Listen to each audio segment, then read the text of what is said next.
This is Hockey Unfiltered with Todd Lewis. Set to go for Sunday.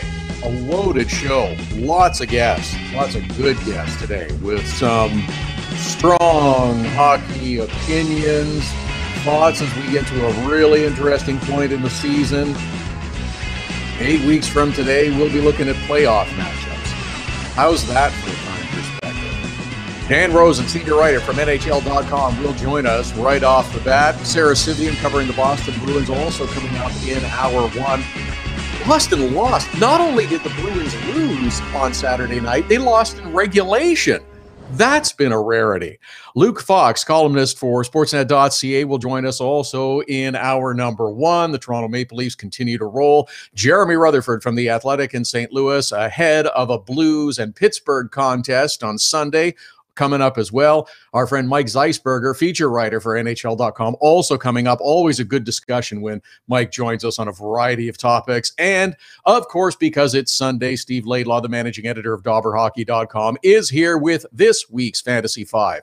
Hashtag Fantasy 5 coming up later on in the program. At Hockey Unfiltered, at Todd Lewis Sports, the Twitter and Instagram handles to follow. It's going to be a busy show. It is a busy Sunday in the National Hockey League with 9 games. I like how it's spread out now. Football's done, so we get a full slate of games through the afternoon and into the evening, and lots to get into and talk about. As mentioned, Dan Rosen is the senior writer for NHL.com. You can follow him on Twitter at DRosenNHL. Covers all 31 teams. My personal favorite is the mailbag, though. And Dan joins us now. Dan, good to have you. I got to ask you about the first thing is the whole New York Rangers dynamic that's taken place over the last couple of days. Because you're based in the Northeast and you see the Rangers a lot, I can't remember any team saying and sending a letter to their fans saying, we understand where we are and this isn't going to be our year and we're planning for next year. Do you recall anything so pointed about that?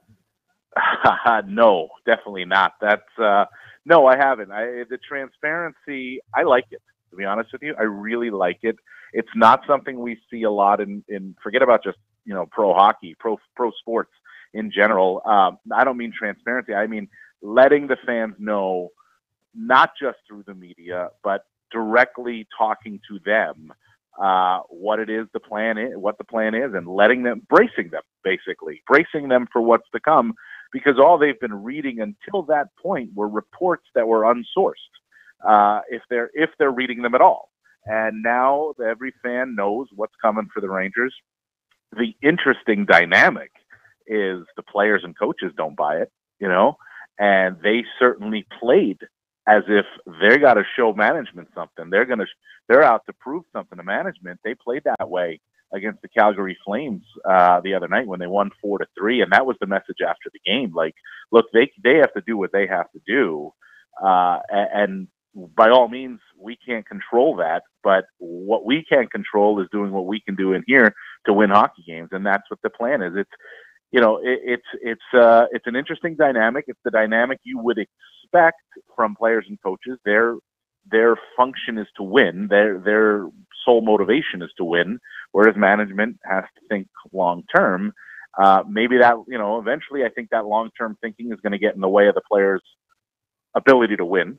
But for now, the Rangers are trying to win. They're going at it. But I think it's the right move for the Rangers. It's time to do it.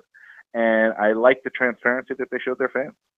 I couldn't agree more that here's our message, here is what we're doing, and maybe this is the start of something that we will see more of going forward. I understand that you want to keep your fans' hopes alive in terms of success for the season, but I think it's important to be realistic with them as well. And I do think you're right that it will galvanize the team, and that, okay, there's a bit of disbelief in us and what we can accomplish. Yeah. Maybe it gives them a bit of a spurt going forward, and which players move out. I don't think it's going to be a complete open the doors and everybody walks out. That's just not a realistic approach in terms of how the NHL is played. But it does offer the Rangers an opportunity to maybe move a Rick Nash. Maybe it's Michael Grabner. Maybe it's someone else. But they are thinking longer term.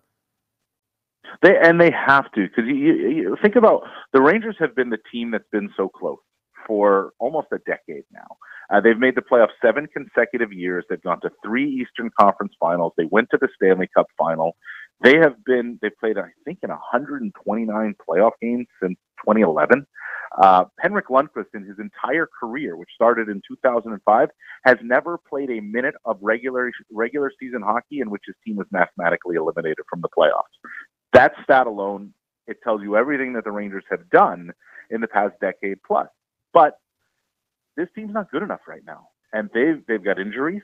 They played the other night, and they will with this today without 6 regulars in the lineup: Shattenkirk, McDonough, and Stahl on D, Buchnevich, VC, and Kreider, up front.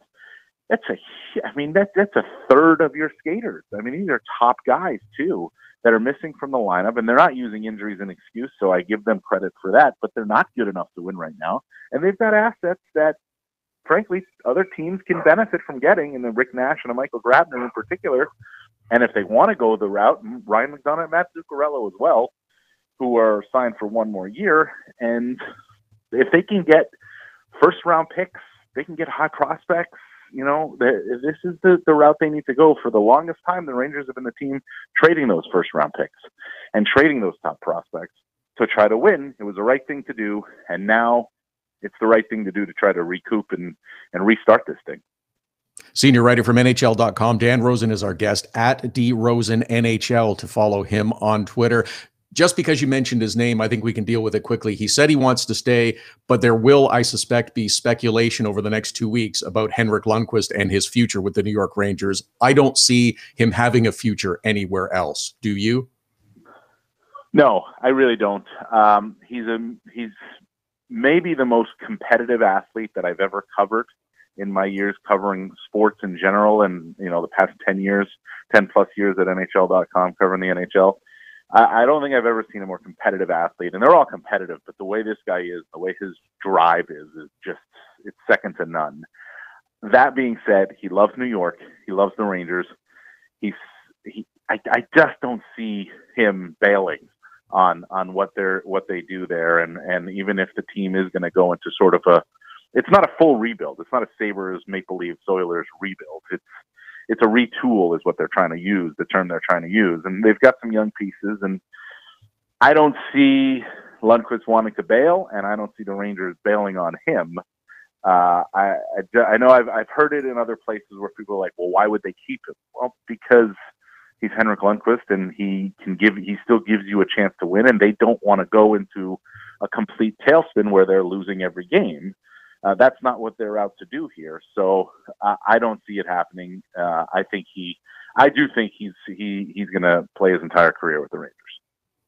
A lot of attention as well focused on the other New York team, the Islanders, and what happens with them moving forward this year in through the summer. John Tavares, unrestricted free agency coming on July the 1st. The New Jersey Devils are having themselves a nice season. They have slipped as of late. They lost their third in a row. They lost to the Columbus Blue Jackets on Saturday night. Can both New Jersey and the New York Islanders make the playoffs this year with the competition they're facing? They can, because the Metropolitan Division has gotten softer, and they certainly can. The Islanders can outscore you. I mean, the Islanders can outscore their woeful issues on defense. It's not something that they want to get in the habit of, and that's where my thought on the Islanders is. It's of the utmost importance for Garth Snow to go out and help this defense and make some moves. He's acquired assets. He's got good assets, first-round picks that are elsewhere, other first-round picks that they haven't used, and they're in a completely different situation from the Rangers. The Rangers are a team that had gone for it for several years, never quite got there, but got close, and now are looking to just, take a step back and retool it. The Islanders have won one playoff series with John Tavares. One playoff series with John Tavares, and he may walk at the end of the year. We don't know that. They have to go after it. I think that it's time for Garth Snow to pull the trigger on some major deals and go after it this season to try to see what they can do. And the Devils are in a completely different situation because they're about a year, maybe a year and a half ahead of their rebuild right now, playing well. But I don't think Ray Shero, who's a very active deadline GM, and I don't know that he's going to mortgage anything just to help the team right now, because the team's been good enough to be in the position they're in, and maybe you go make a depth move here or there to try to help them out, just get them into the playoffs, and you never know what happens. But they're a year or two ahead. The Rangers have done it for a number of years, and now they've got to take a step back. But where are the Islanders? What have the Islanders done? Nothing. And they don't look like they're intending to do anything right now either. Yeah, it's an interesting situation. As you mentioned, the Metro is a little bit softer, but the competition has gotten more intense, as you would expect as the season moves along. Philadelphia Flyers, look at what they've been able to do. Carolina's won back-to-back games now, and Columbus, they finally snapped that losing skid last night with a victory, but they're in the mixture as well, and that's what's going to make it fun to watch going down the last 2 months. And none of them are much better or worse than the Islanders and the Devils, or frankly the Rangers either. That's why I think the chance is there. The Penguins and the Capitals are much better, I think, than those other teams in the Metro right now. And with the Pittsburgh Penguins, there was so much concern early on in the season that they've come back and climbed to second spot in the Metro, and it's, oh yeah, here we are again, and Pittsburgh looks like they'll make it into the postseason, and I don't think anybody's going to count them out to be a 3-time Stanley Cup champion. You can't. I mean, you can't count them out. It's almost like if you go back and think about what could happen in the off season with the Penguins, it's almost like, okay, they've won the cup back-to-back years. We should have expected a slow start. Expectations are so high, but I mean, you kind of expect it. They lost Marc-Andre Fleury, who was an emotional guy, an emotional leader. Losing that depth in goal obviously was a key factor as well. They didn't really know who their backup was. Murray fought it a little bit. It takes a little while to get that motivation back, I think. And I think they clearly have it now. They've got Murray back. And I would absolutely anticipate Jim Rutherford going out the deadline to try to help this team, maybe getting another center in there so they have that rotation down the middle like they had the past 2 years. So you can't count them out there. I personally, I think right now they're the best team in the Metro, even though they're not in first place. Oh, that's bad news for other teams. And one more, if you'll let me, to jump over to the West, because the Chicago Blackhawks lost 3-0 to the Minnesota Wild on Saturday night. And for the first time in a decade, it's looking more and more like the Hawks are not going to be part of the postseason tournament. And maybe this is just part of something we might have to get used to and see a little bit more of, the way the league works now in terms of structure with bigger contracts and the mandatory, in a sense, player turnover. The Hawks have been trying to do it as the season moves along, but maybe it's not going to turn around in time for them this year. And this might be something that we see after a number of years of success, that you are going to miss the playoffs a year or so. Yeah, I think you're right. I think we do see it. We saw it with the LA Kings too. I think you do see that. You're going to see that. It's the cap world that we live in now. The thing with the Hawks that I find to be most interesting is that it's not a depth problem for them. I don't think it is. Maybe defensively they're not as deep as they want to be, but their younger guys, I think, are doing a good job. Like the Schmaltzes and Ryan Hartman, those type of players, I think they're doing their job. The big guns are not. The big guns are the ones that are not producing, and most notably Jonathan Toews and Brandon Saad. I mean, when Jonathan Toews produces, this team wins. When he doesn't, they don't. It's that simple. He's not 100. He's never going to be a 100-point player. We know that, but he's got to do more than he's done this season. And so I think the future for Chicago is okay if you continue to trust that a guy like Toews and maybe even a Brandon Saad will find their game again. Because right now the young guys are not the problem in Chicago. It's not a depth issue. It's the big guns not performing. Senior writer for he's doing okay. Senior writer for NHL.com, Dan Rosen, at DRosenNHL is how you follow him on Twitter. Thanks for this, Dan. I enjoyed it thoroughly, and I hope we can do it again soon. You got it, Todd. Anytime. Take care. Appreciate it. Dan Rosen from NHL.com with a lot of interesting conversation there and discussion about the Rangers and the Islanders, and a little defensive help for the Islanders, a little goaltending help for the Islanders. That would be good. And the New Jersey Devils, they're an intriguing one going forward. Lots to get into in hour number one. Sara Civian will join us next. A little Bruins talk. Luke Fox from Sportsnet.ca coming up. Jeremy Rutherford from the Athletic in St. Louis talking about the Blues. Blues and Penguins kick off the Sunday schedule of 9 games in the National Hockey League. It is a busy one with lots to get into. Fantasy 5 coming up later on in the program as well. Hashtag Fantasy 5. Help for you in the upcoming Fantasy Hockey Week. Hockey Unfiltered with Todd Lewis. Back with more after the break. The best way to get set for the busy Saturday night of hockey is with Hockey Primetime. Beginning at 5 p.m. Eastern, host Connor McKenna whips you around the league for the latest stories and info leading up to the early game starts. Plus, he'll give his own spin on the biggest stories in the National Hockey League. Hockey Primetime with Connor McKenna. Sometimes serious, sometimes a little goofy, but always interesting. Listen live at hockeyprimetime.com, 5 p.m. Eastern every Saturday. Creativity and innovation are the hallmarks of Nova Product Design. Whether it's mechanical or industrial, cutting-edge technology and a commitment to excellence make Nova Product Design the company to choose. Prototypes and beta units are a Nova Product Design specialty. Striving for revolutionary new ideas and methods keep Nova Product Design at the forefront of innovation. Visit novaproductdesign.com and learn more. Hockey Unfiltered with Todd Lewis sends you to the biggest events at the best prices. This year, we've partnered with Seat Giant to give you special deals on tickets to NHL games, concerts, or other events. Simply go to SeatGiant.com, find the tickets you want. When you check out, use the promo code TODD for a special discount. That's promo code TODD for a special discount. Start saving with SeatGiant.com on your next purchase. Being on the World Wide Web is great. Being found is the tricky part. 1-844-SEO-LEAD. Search engine optimization is the only way your business can get a leg up on the competition. 1-844-SEO-LEAD. For the necessary tools to make your business stand out in a crowded marketplace, 1-844-SEO-LEAD.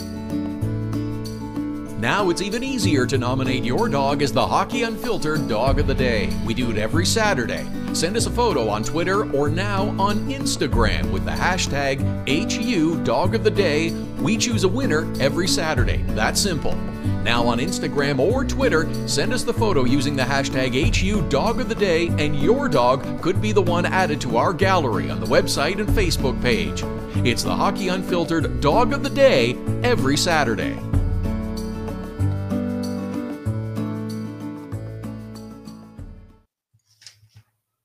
Welcome back. This is Hockey Unfiltered with Todd Lewis. It's the Sunday edition. We're here every Saturday and Sunday, 11 Eastern, 8 a.m. Pacific at hockeyunfiltered.com. Also streaming live on the Hockey Unfiltered app. You can download it now at the App Store. Busy program. Steve Laidlaw with the Fantasy 5 coming up later on. Hashtag Fantasy 5. Our friend Mike Zeisberger from NHL.com will join us. Jeremy Rutherford with the latest on the Blues as they get set to host the Pittsburgh Penguins. Luke Fox from Sportsnet.ca, a little Maple Leaf talk as well. And pleased to welcome to the program. She covers the Boston Bruins for a host of outlets. You can follow her on Twitter at Sara Civian, and Sara joins us now. Sara, the Boston Bruins lost in regulation on Saturday.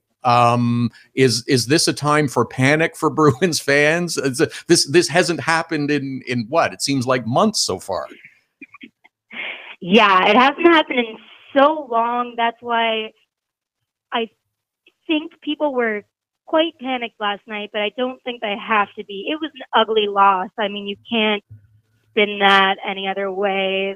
It was against the worst team in the Atlantic Division by far, and without Jack Eichel, with their backup goalie, and it just seems like there was a lack of effort from the Bruins, especially on the forecheck. I mean, everybody was, except the fourth line, was just way too fancy, and I mean, Bruce Cassidy never really backs down from admitting stuff like that, and he was really hard on his team post-game, and I think that's fair. But I mean, they have a back-to-back. They're in New Jersey tonight, and I think that's really good for a bounce-back effort. If they can just have a statement win tonight, I don't think it's something to worry about, but if they lose again tonight, I think you start to worry.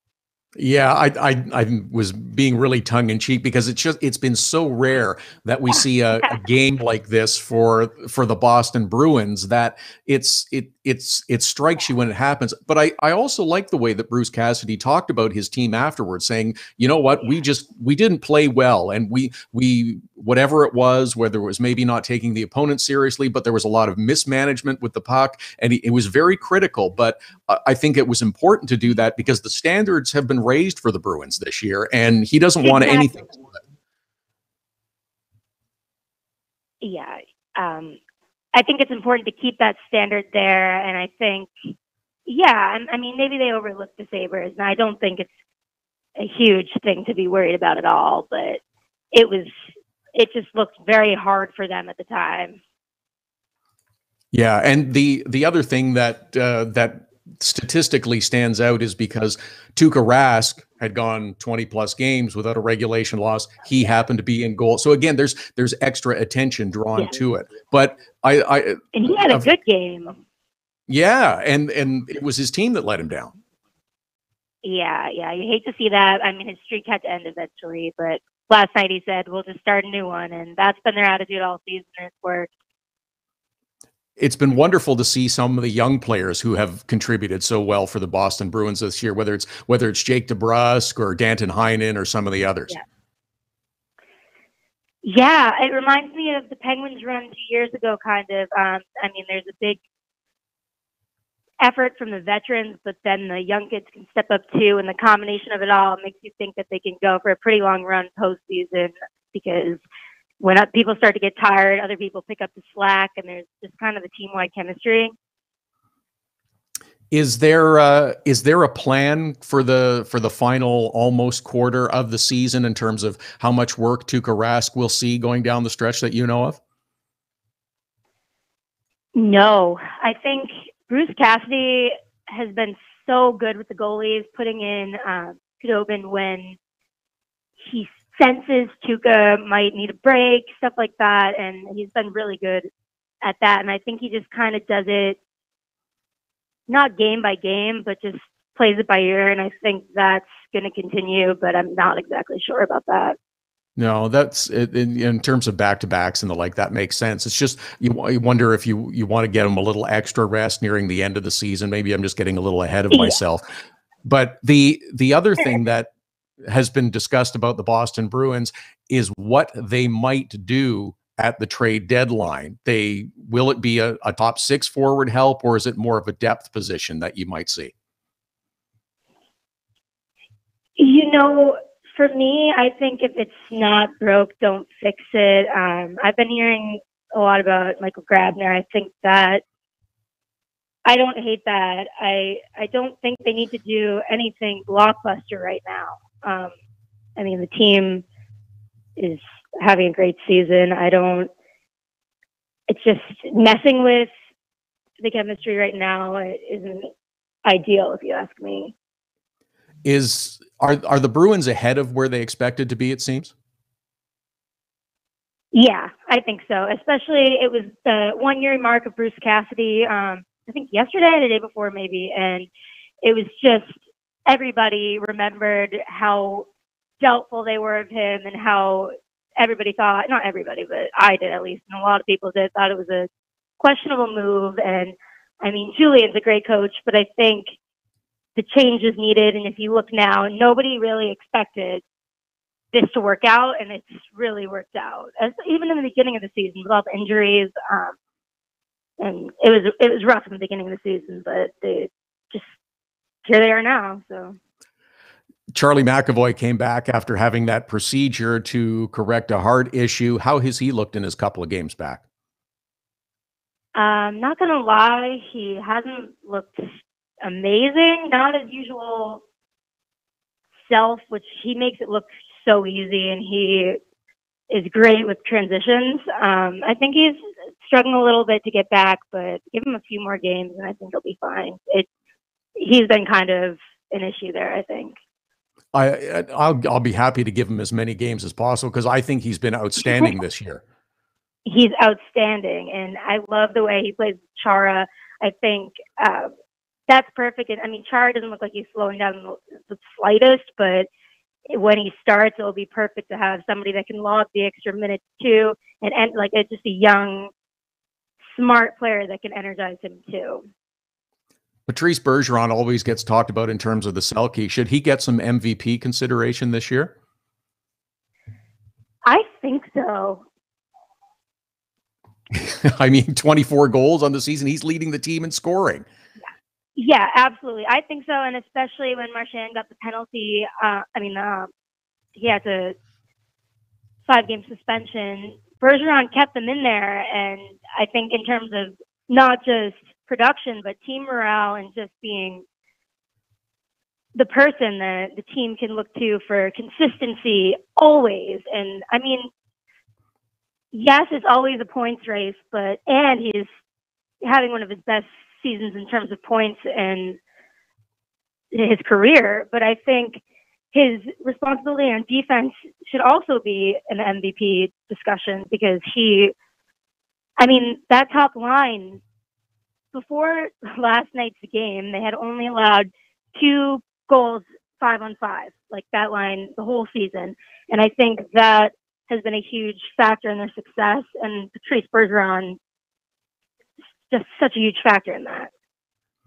The other one question I want to ask just before I let you go is the whole Brad Marchand suspension thing. It looks like everyone's just kind of put that behind them. Okay, it's over and done with. We don't have to talk about it anymore and focus on the job. And I think it won't be an issue until he does something else that gets him suspended. Yeah, I mean, it kind of seems like that, right? Like you're just waiting for him to do the next thing. To me, it seems like he grew up playing that way, and even if he tries to dial back, sometimes it comes out. And now that he's elite, it's just, I don't think it's acceptable. I think he knows that, but I think he can't help it. And I think he has to find a way to help it, or if he does something again, they're not going to go easy on him at all.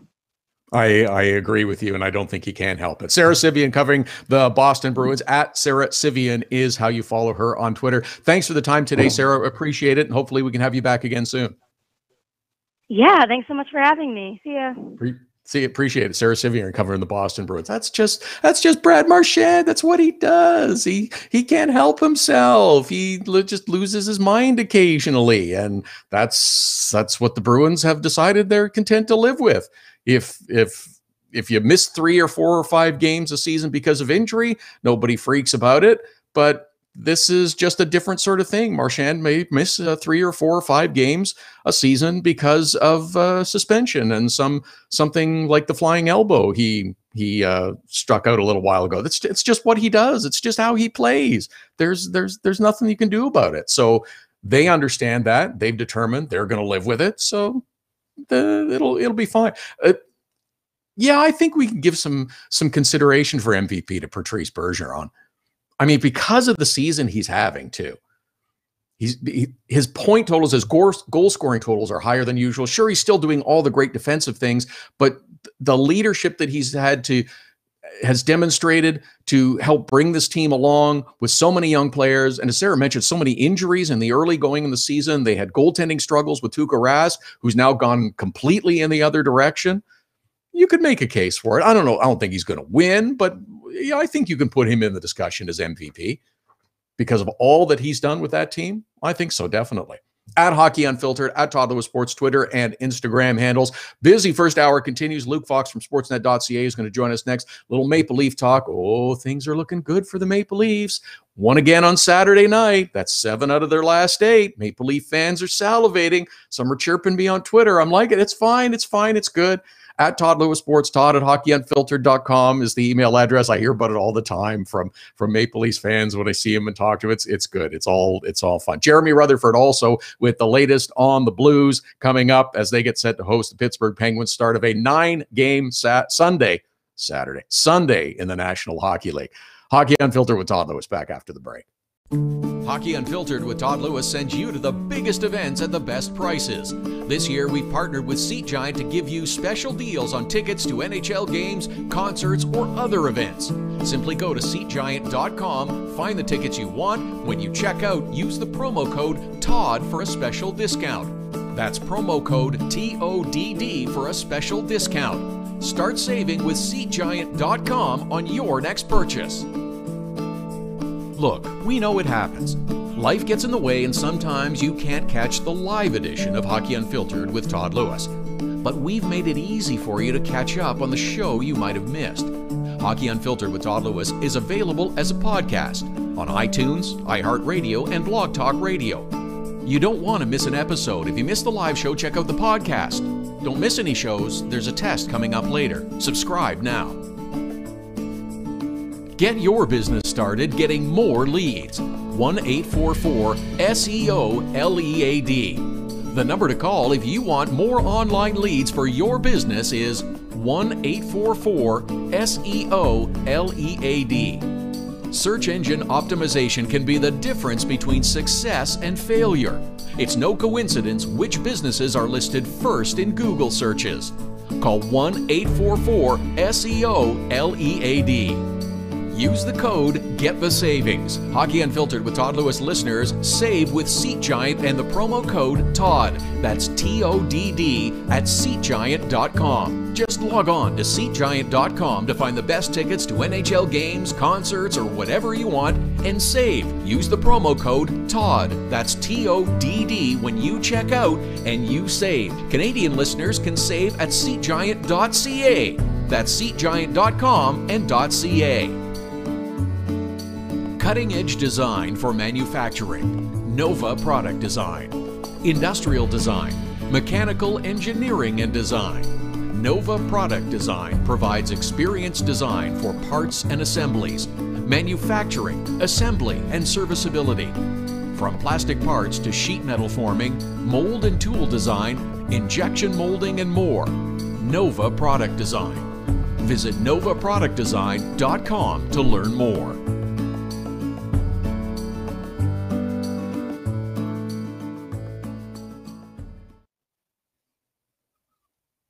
This is Hockey Unfiltered with Todd Lewis. It's the Sunday edition here every Saturday and every Sunday, 11 Eastern, 8 a.m. Pacific, at Hockey Unfiltered, at Todd Lewis Sports, the Twitter and Instagram handles to follow us. It is a busy program. Luke Fox from Sportsnet.ca will join us in a little bit. Jeremy Rutherford coming up to talk St. Louis Blues. Our friend Mike Zeisberger from NHL.com also coming up on the program. Oh, a whole bunch of stuff to get into. We'll have a lot of Canadian talk. And, of course, it's Sunday, and that means Steve Laidlaw, the managing editor of DobberHockey.com, will be here with this week's Fantasy 5, hashtag Fantasy 5 help for you in your fantasy hockey pool. Bunch of stories from Saturday night I want to get into. There's some interesting matchups this week as we get closer and closer to the trade deadline. We'll get into a few things there as well. As mentioned, he is a columnist, writer, and editor for Sportsnet.ca. You can follow him on Twitter with a great handle at Luke Fox Jukebox, and he joins us now. Luke, it's 7 wins in 8 games for the Maple Leafs, and Leaf fans are beginning to titillate at the possibilities once again for this team as we head towards the playoffs. Absolutely. Thanks for having me, Todd. Yeah, big decisive win last night, and Mitch Marner setting a new career high with a 5-point night, and he was absolutely fabulous. Austin Matthews scored one of his patented goals where he pulls the puck in towards his body at the last second and just sniped it top right-hand corner. And you look at the Leafs standings, and Matthews leads the way in points, and Marner and William Nylander are right there behind him. So, any thoughts of a sophomore slump touching any one of these 3 kids is out the window. They've been absolutely fabulous of late. And what's happened is Mitch Marner's been bumped up to the top 6 on a line with Nazem Kadri and Patrick Marleau. And the 3 of those guys are all thinking offense, and they've developed very quick chemistry. So now all 4 lines they're rolling out are playing the best they've played all season. And they're really hitting their stride. And the funny thing is they have such a gap over the 4th place team in the Atlantic that they've basically wrapped up a playoff spot right now. But the trouble is Boston and Tampa are so far ahead that they're virtually locked in as the number 3 seed. So it's just about trying to keep these guys motivated, keeping their game sharp for when the playoffs start. because they're going to face a tough task coming out of the Atlantic because Boston and Tampa look so strong. But the way they've been playing lately, the way they've been racking up wins, the way Frederick Anderson has been, razor sharp, they have a chance, and it's gotten the city excited. And it allows, essentially, because you're right, they are locked in third.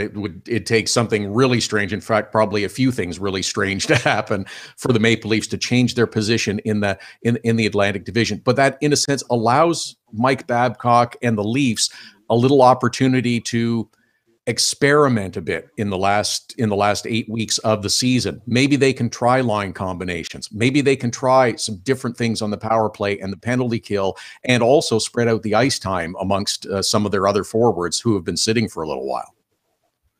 Yeah, and you look at a team like Pittsburgh and how they use their power play, and it's all Kessel, Crosby, and Malkin.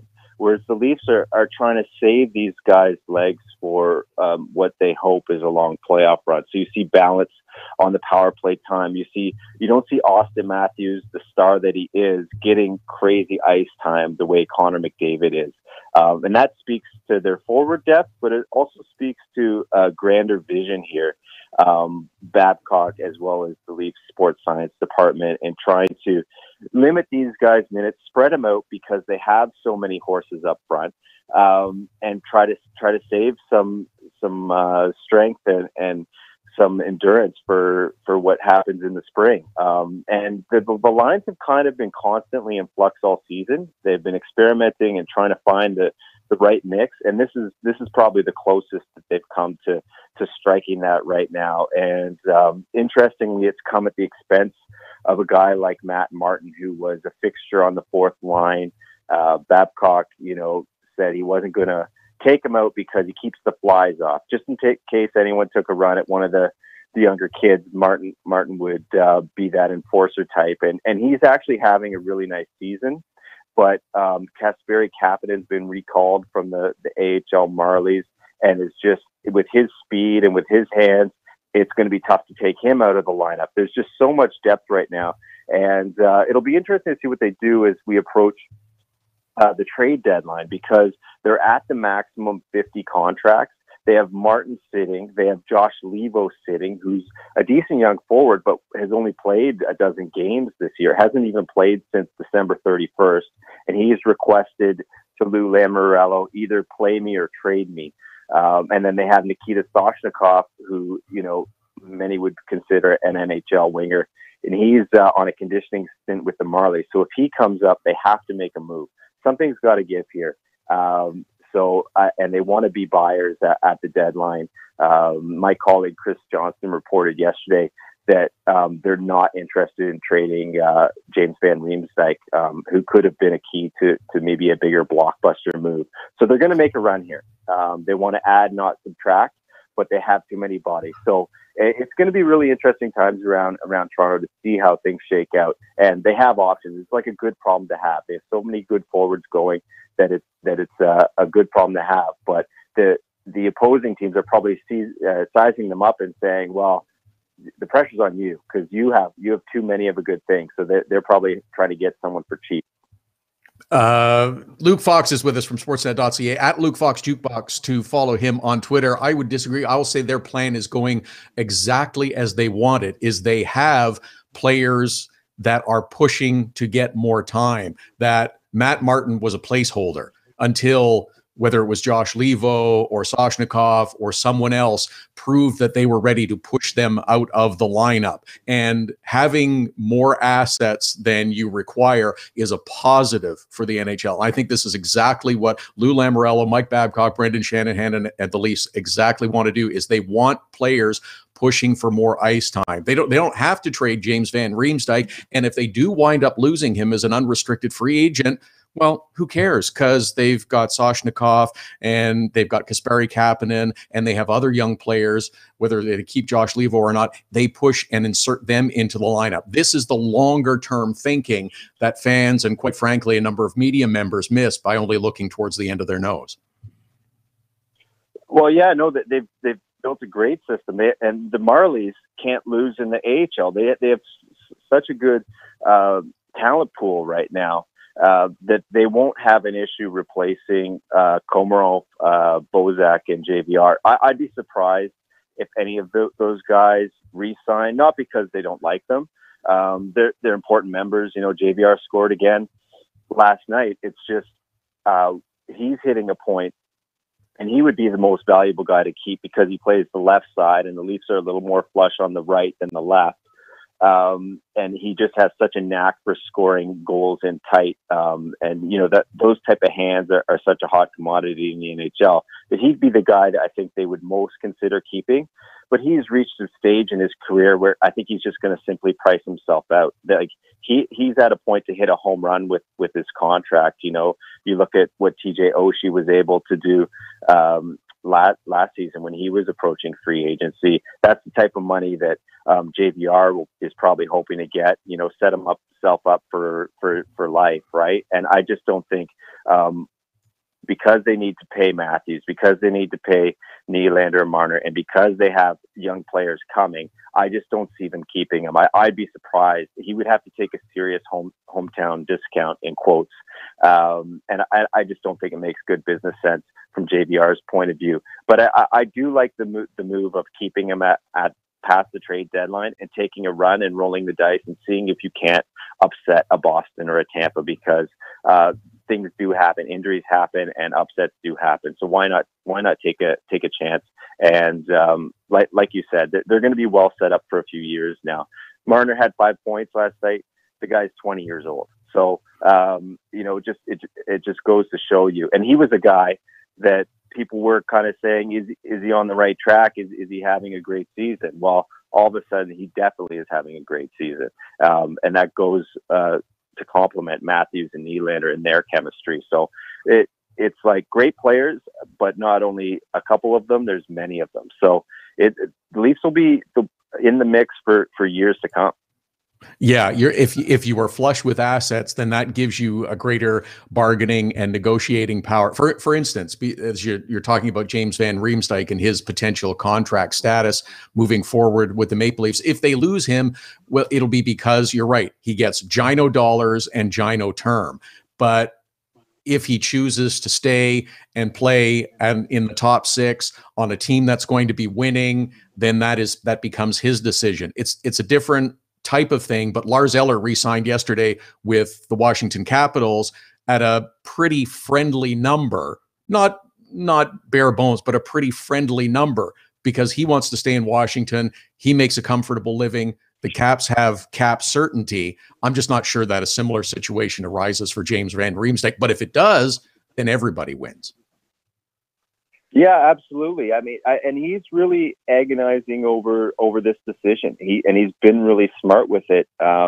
He's very studious. He's very meticulous in how he trains, how he takes care of his body, even on the road. He does little modifications with his skate. Like he thinks through everything. So this being his big contract here, he's talked to Cam Atkinson. He's talked to Paul Stastny. He's surveying friends around the league. How did you handle it? What was your approach? You know, how did you maximize your money? And it's going to come down to a decision where he has to pick a place where he gets paid well, but how much do you value winning? So is there a team, because he's a great fit right now in Toronto. You know, he's getting his power play minutes. He's getting his goals. He's with an up-and-coming team. He survived that the house cleaning that washed out Enough and Kessel and a lot of the old guard, and has fit in nicely with this group. But I really think he's going to have to weigh money versus comfort and opportunity in Toronto. And often money wins out, because I think Lou Lamoriello will drive a hard line with this guy. I don't think he's going to give him the big dollars that he could fetch elsewhere. So it's going to be a personal decision for him. And you know what? Excuse me, nor should he, because he's never scored more than 30.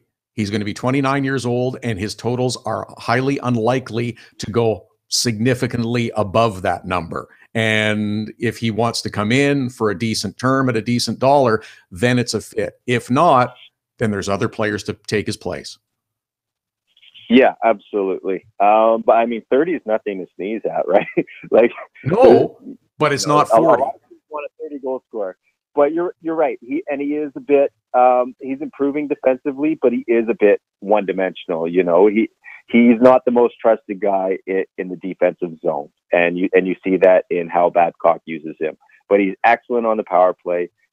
His hands are, players would just dream of kind of having the hands he has, especially in tight. And he's not afraid to go right to the net. You know, that's how he got his goal last night, just banked off his body because he was crashing the crease.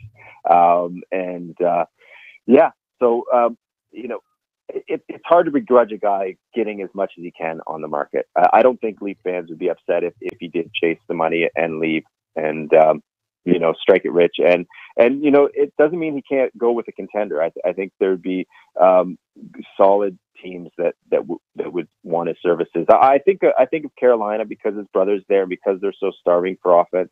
I also think of Minnesota. That's where he spends his summers and plays in a league and works out with guys there. He has a home in Minnesota. So, they're not the most offensively threatening team. I wonder if there would be a fit for the Wild in the summer. So there will be options for him. Yeah, undoubtedly. Luke Fox from Sportsnet.ca at Luke Fox Jukebox is how you follow him on Twitter. I still love that handle. Thanks for this, Luke. Appreciate it as always, and we'll do it again soon, I'm sure. All right, have a good one, Todd. Appreciate it. Luke Fox from Sportsnet.ca. Oh, it is a busy first hour. Jeremy Rutherford, we're going to squeeze in a little visit and talk St. Louis Blues as they get set to host the Pittsburgh Penguins in some morning hockey. Yes, morning hockey. Mike Zeisberger also coming up. And later on in the program, Steve Laidlaw with the Fantasy 5. Hashtag Fantasy 5. Hockey Unfiltered with Todd Lewis back after the break. So you had to get groceries, take your daughter to dance class, and a pipe burst in the kitchen. You missed Hockey Unfiltered with Todd Lewis. No problem. All of our shows are available as a podcast right after the show airs, so you can listen when life gets in the way of hearing us live. Subscribe through iTunes and get alerts as soon as the podcast is available, or go to our website, hockeyunfiltered.com, and listen. Plus, check out the other cool stuff, the Hockey Unfiltered with Todd Lewis podcast. Subscribe now through iTunes. Get your business started getting more leads. 1-844-SEO-LEAD. The number to call if you want more online leads for your business is 1-844-SEO-LEAD. Search engine optimization can be the difference between success and failure. It's no coincidence which businesses are listed first in Google searches. Call 1-844-SEO-LEAD. Hockey Unfiltered with Todd Lewis sends you to the biggest events at the best prices.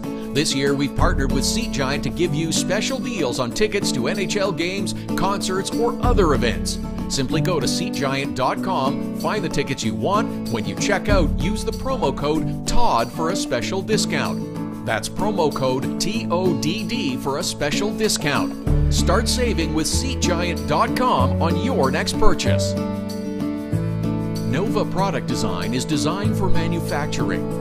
Nova Product Design can get the job done with mechanical and industrial design. Nova Product Design is also fully functional for laser cutting, water jet cutting, plating, coatings, and more. Nova Product Design, innovative design and the latest technologies. Nova Product Design can design, build, and test any required types of prototypes and beta units. Visit novaproductdesign.com. We're looking for your Hockey Unfiltered Dog of the Day nominations every Saturday. Now you can send them through Instagram. Use the hashtag HUDogoftheDay. Send us a photo of your dog on Twitter or Instagram to nominate them as the HU Dog of the Day. Include your name, the dog's name, and any other cool details you want. We choose a winner and add them to the Dog of the Day gallery on our website and Facebook page. It's the Hockey Unfiltered Dog of the Day every Saturday. Hashtag HU Dog of the Day.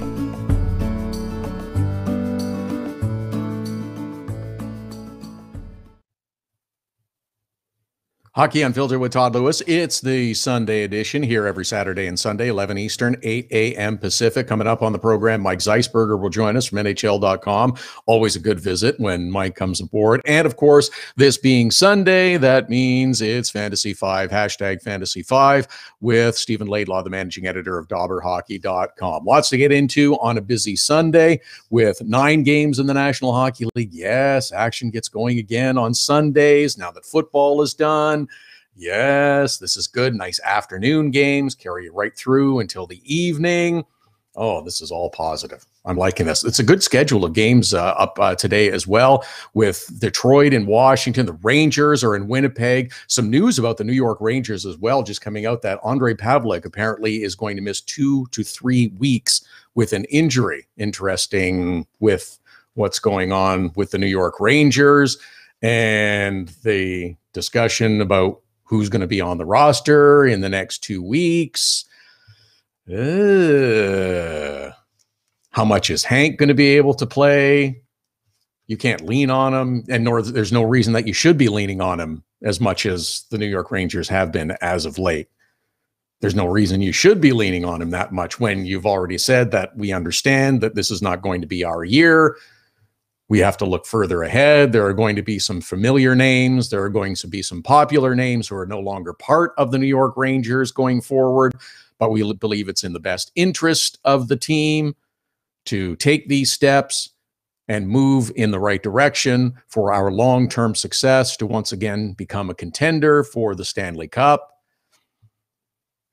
That makes sense, doesn't it? Does to me. It does to me. But Andrei Pavlik being out will certainly impact their choices and their decisions. Boston is in New Jersey. New Jersey suffered a loss to the Columbus Blue Jackets on Saturday night. Understandable that eventually the Blue Jackets were going to win.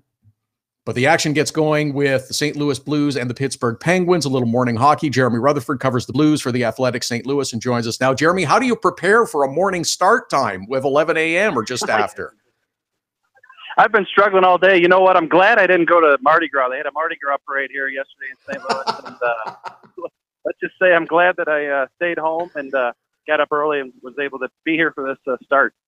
And in a sense, you guess it's difficult for the players too. Their routine has to be adjusted. I mean, an afternoon game is one thing, but a couple hours earlier than that, you get up and eat pasta at 6 a.m.?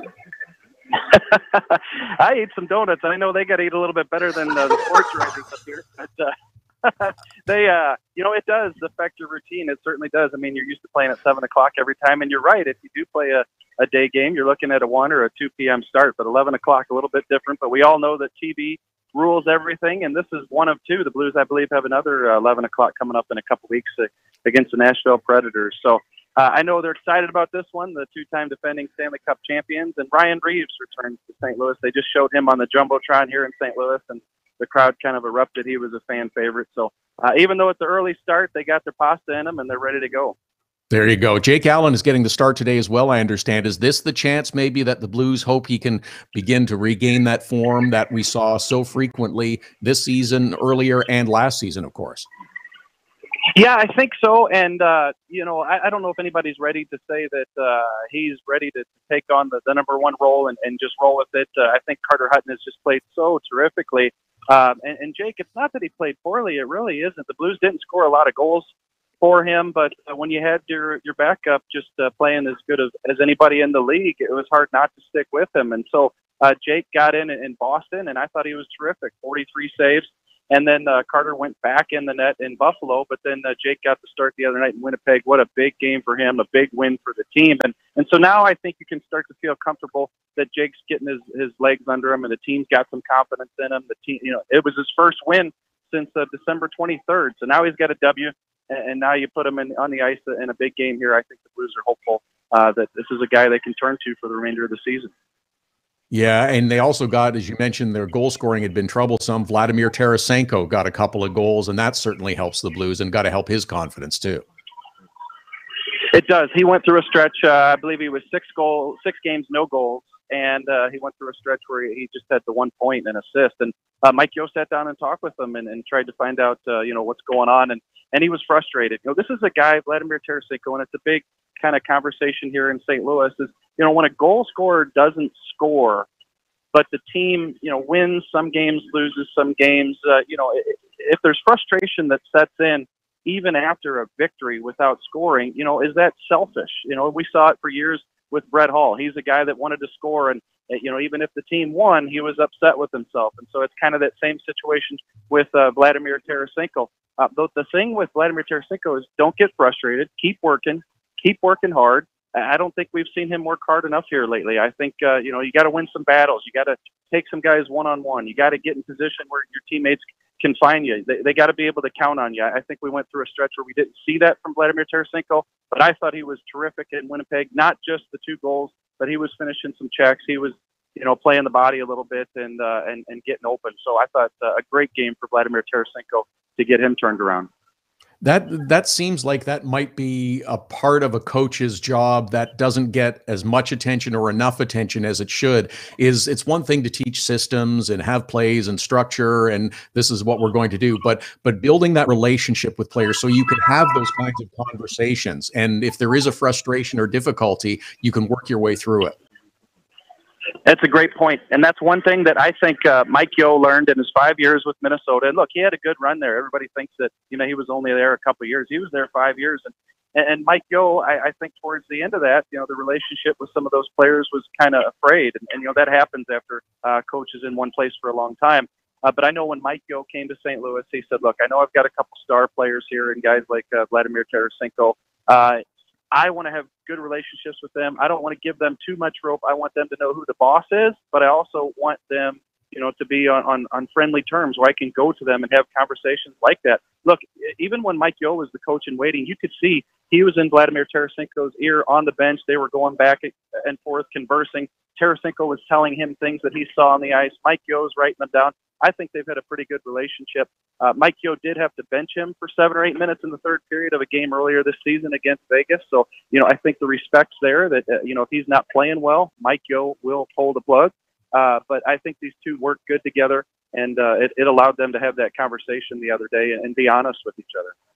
The other thing I like about St. Louis is we know all the names who have been there for a while, but I love the young players that are coming into and pushing for more ice time. Vince Dunn has been good. I'm also very high on Ivan Barbashev and Tage Thompson. They both also shown a lot to me. Yeah, to me, Vince Dunn has been the best of that group that you just talked about. He's been terrific. He came into training camp and he was just hoping to find a spot on the team, and now they can't take him out of the lineup. He played the full year in the American Hockey League last year. He was an all-star.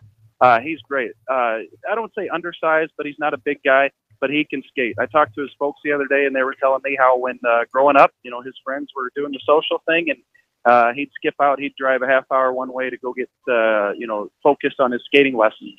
And so I think he stepped in. There was a role there to be had.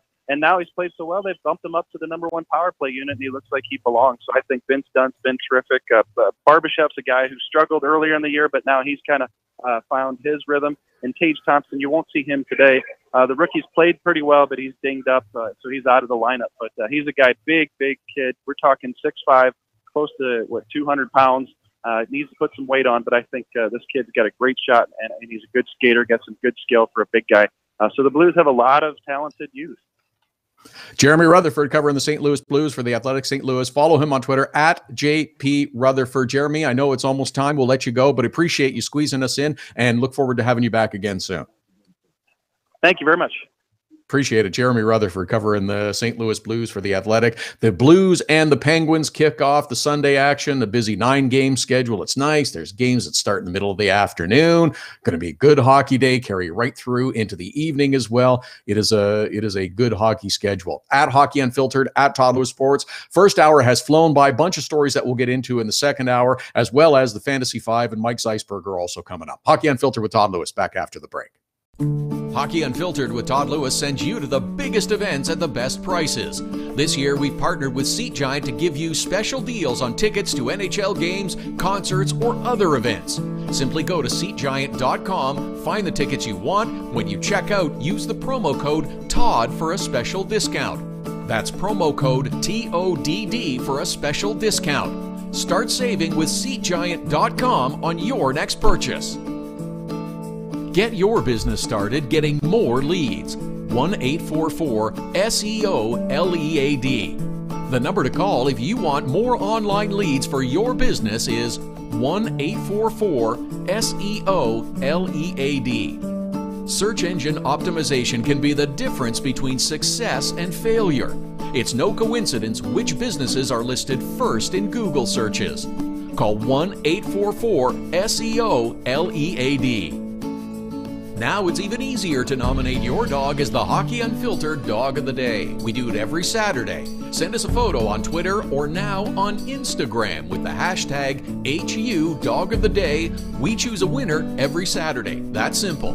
Now on Instagram or Twitter, send us the photo using the hashtag HU Dog of the Day, and your dog could be the one added to our gallery on the website and Facebook page. It's the Hockey Unfiltered Dog of the Day every Saturday.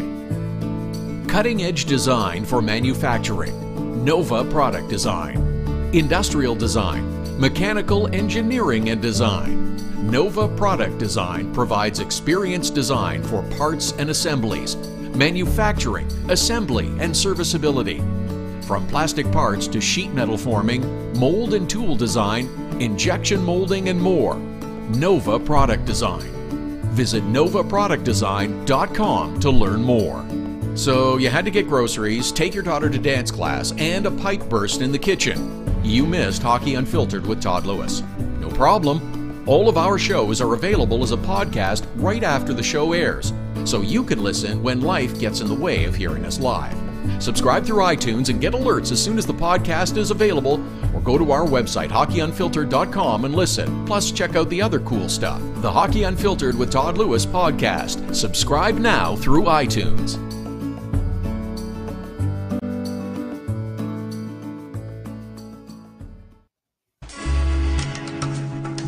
This is Hockey Unfiltered with Todd Lewis. This is hour number 2. Good guest lineup, a lot of good hockey stories to get into, a lot of important topics from games on Saturday night, from a busy Sunday schedule we'll dive into, and much more. Playoff races heating up, trade deadline only a couple of weeks away. Feature writer for NHL.com, Mike Zeisberger, will join us in this hour. Also coming up, it's Sunday, and that means it's time for you to look ahead in your week of fantasy hockey. And Steve Laidlaw, the managing editor of DobberHockey.com, will be here with this week's Fantasy 5.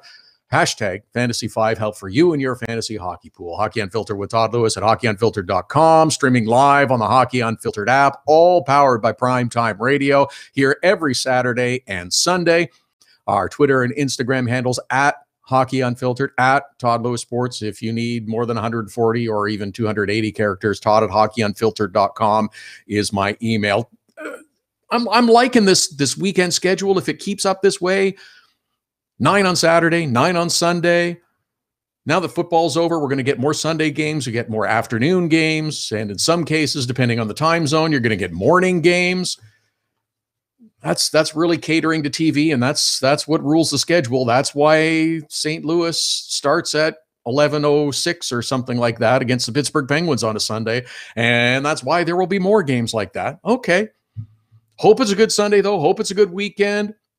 As I mentioned, only a couple of weeks until the NHL trade deadline.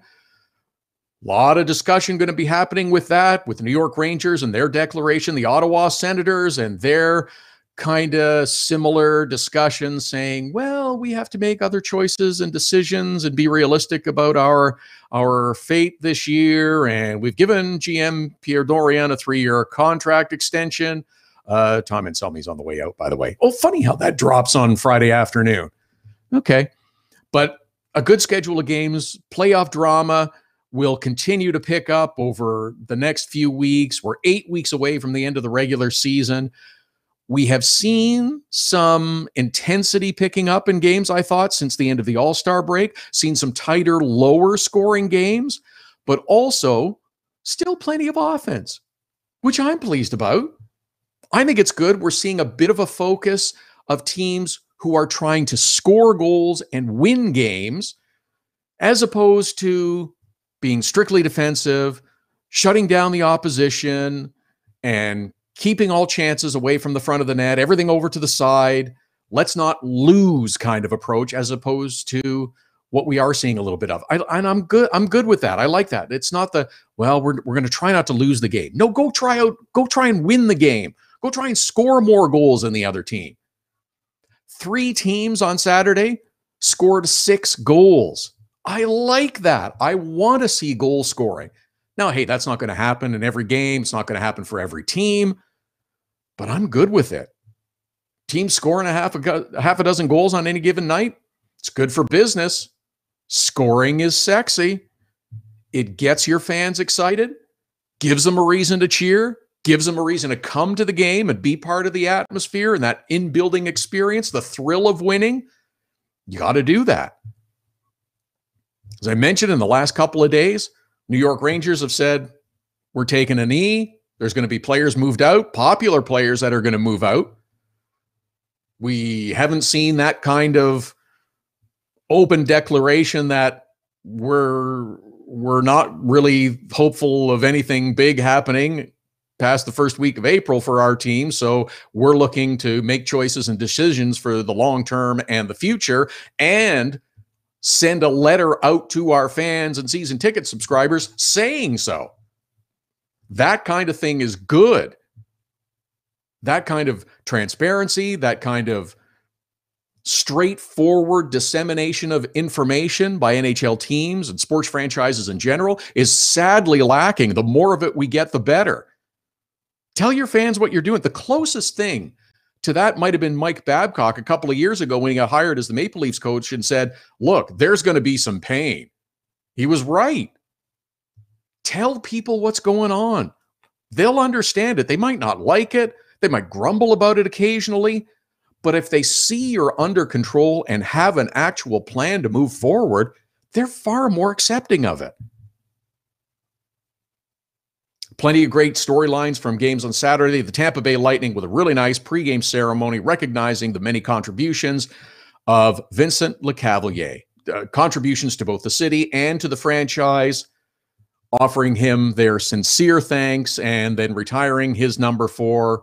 Very nice. He was the first real superstar to grow up with the franchise.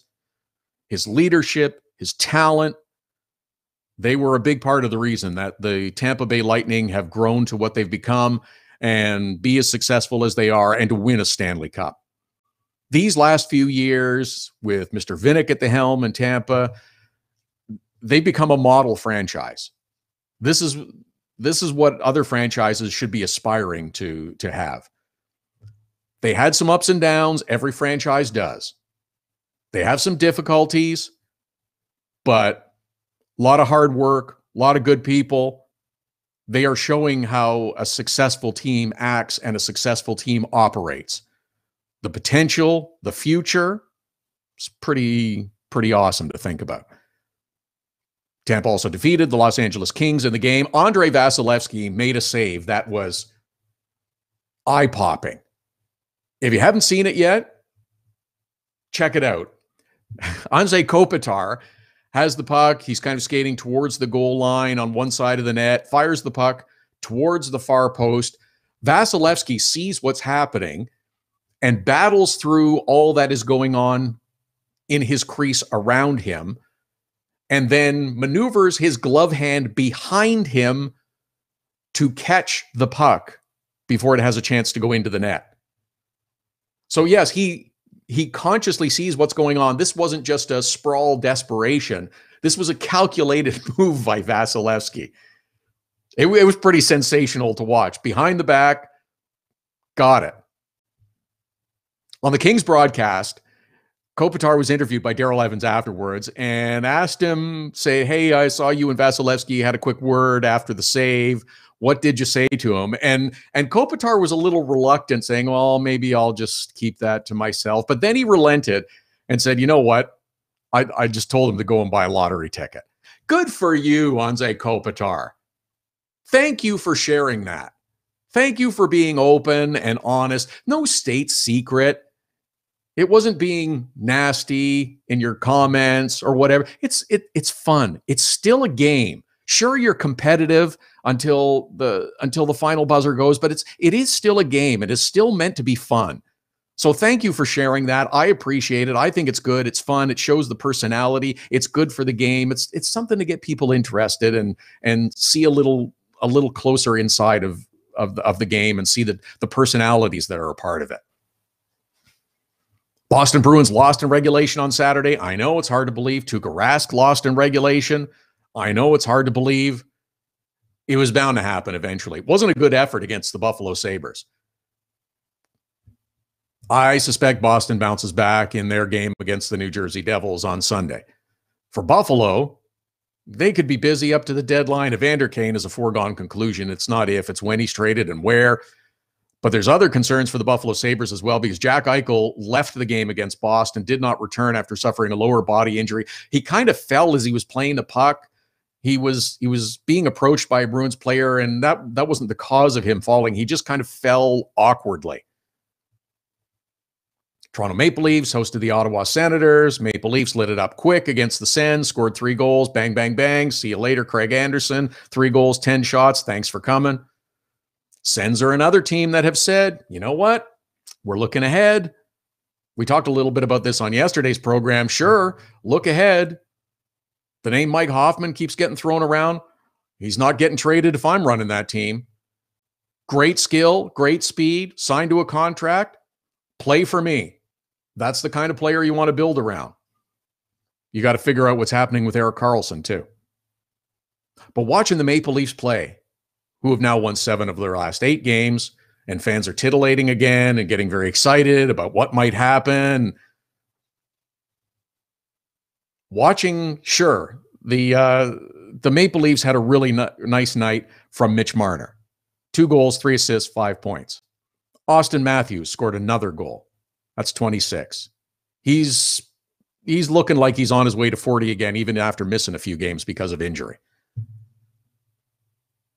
Next year, maybe, we'll be talking about Connor McDavid, Austin Matthews, Sidney Crosby as the 3 best players in the NHL. He's that good. He is big. He is strong. He is super skilled, fast on his skates, smart player. It's like he's a sponge too. He just seems to be absorbing knowledge as he's going through the first year and a half plus of his NHL career. Matthews, McDavid, Crosby. Those are going to be the 3 best players in the NHL for a stretch. And I'm interested to see how that plays in the United States, because it's good for business to have an American like Austin Matthews as one of the best players, born in and raised in the Southwest. That is good for your game and something you should be promoting. And then, of course, we had one of the other marquee matchups, the Nashville Predators in Montreal to take on the Canadiens. And that, of course, means PK Subban, defenseman, again, returns to Montreal. And boy, oh boy, a little bit of excitement leading up. I mentioned it last week saying, I'm looking forward to this. I mentioned it on our little Saturday podcast that drop on Wednesday. Looking forward to this. Anxious to see what happens. Didn't disappoint. Intense game, back and forth. Nashville Predators have the lead. Montreal ties it up late on a goal by Jonathan Drouin. Brendan Gallagher is trying to run around and run through PK Subban, and the two have a few post-game comments. And it is clear what was the real reason that PK Subban was traded by the Montreal Canadiens. He had a few comments. There were a few comments by Gallagher that were aired on Hockey Night in Canada on Saturday. The short version is, as suspected, there is a definite dislike of PK Subban in the Habs dressing room by some players. He and the coach at the time, Michel Therrien, who's long gone, didn't always get along. Management thought he was selfish. I think they were mistaken. But I believe they also thought he was putting himself before the team. Not true.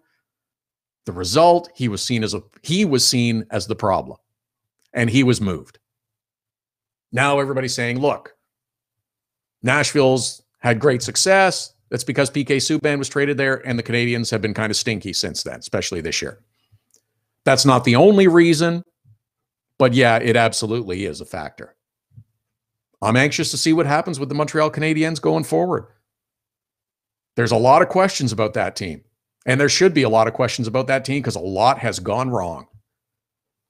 My belief is they're a cast of spare parts that are relying on a great goaltender that gives them a chance to win because he can often limit a team to 1 goal or 2. Haven't seen that as frequently this year, though, have we? Yes, they have had some injuries, but so have a lot of other teams. So is Vegas. They were 5 deep in goalies. But the league has evolved. It's getting faster. It's becoming more of a skill game. The Canadiens have deficiencies in a number of areas, and in the end, it's going to wind up costing Marc Bergevin his job. If you're a Habs fan, I'd be concerned about a number of things. First of all, who's coming in and who's going out at the trade deadline, because remember who came in last year? Steve Ott, Dwight King, Andreas Martinson, none of whom are part of the league this year. If that's an indication, I'd be worried. I'd be worried that should Marc Bergevin really be the one leading this team into the future? Not for me. At Hockey Unfiltered, at Todd Lewis Sports, Twitter and Instagram handles to follow us. We'll dive more into this and a whole bunch of other subjects in our next segment. Mike Zeisberger from NHL.com is going to join us. And before the hour is out, Steve Laidlaw, managing editor of DobberHockey.com, with this week's Fantasy 5. We'll look ahead to today's schedule, some games coming up this week, and much more. Hockey Unfiltered with Todd Lewis, back after the break.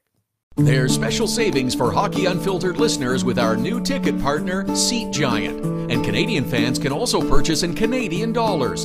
Go to SeatGiant.ca, find the tickets you're looking for. Doesn't matter if it's NHL games, concerts, or any other event. You get a special discount with the promo code TODD. That's Todd with 2 D's. Just enter the code, get the discount, you save. That's simple. Save on your next ticket purchase with Hockey Unfiltered and Seat Giant. The best way to get set for the busy Saturday night of hockey is with Hockey Primetime.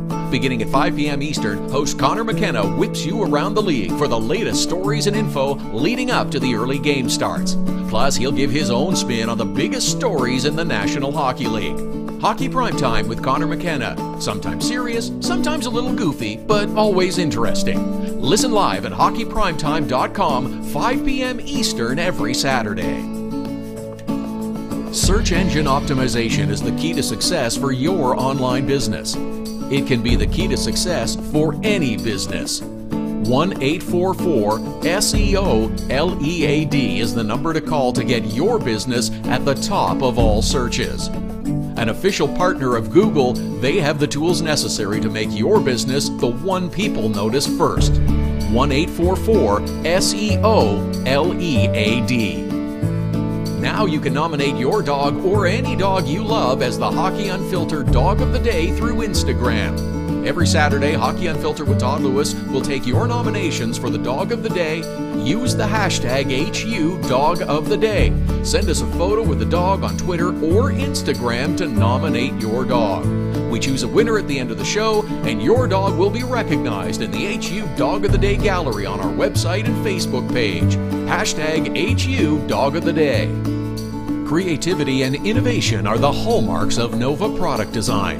Whether it's mechanical or industrial, cutting-edge technology and a commitment to excellence make Nova product design the company to choose. Prototypes and beta units are a Nova product design specialty. Striving for revolutionary new ideas and methods keep Nova product design at the forefront of innovation. Visit novaproductdesign.com and learn more.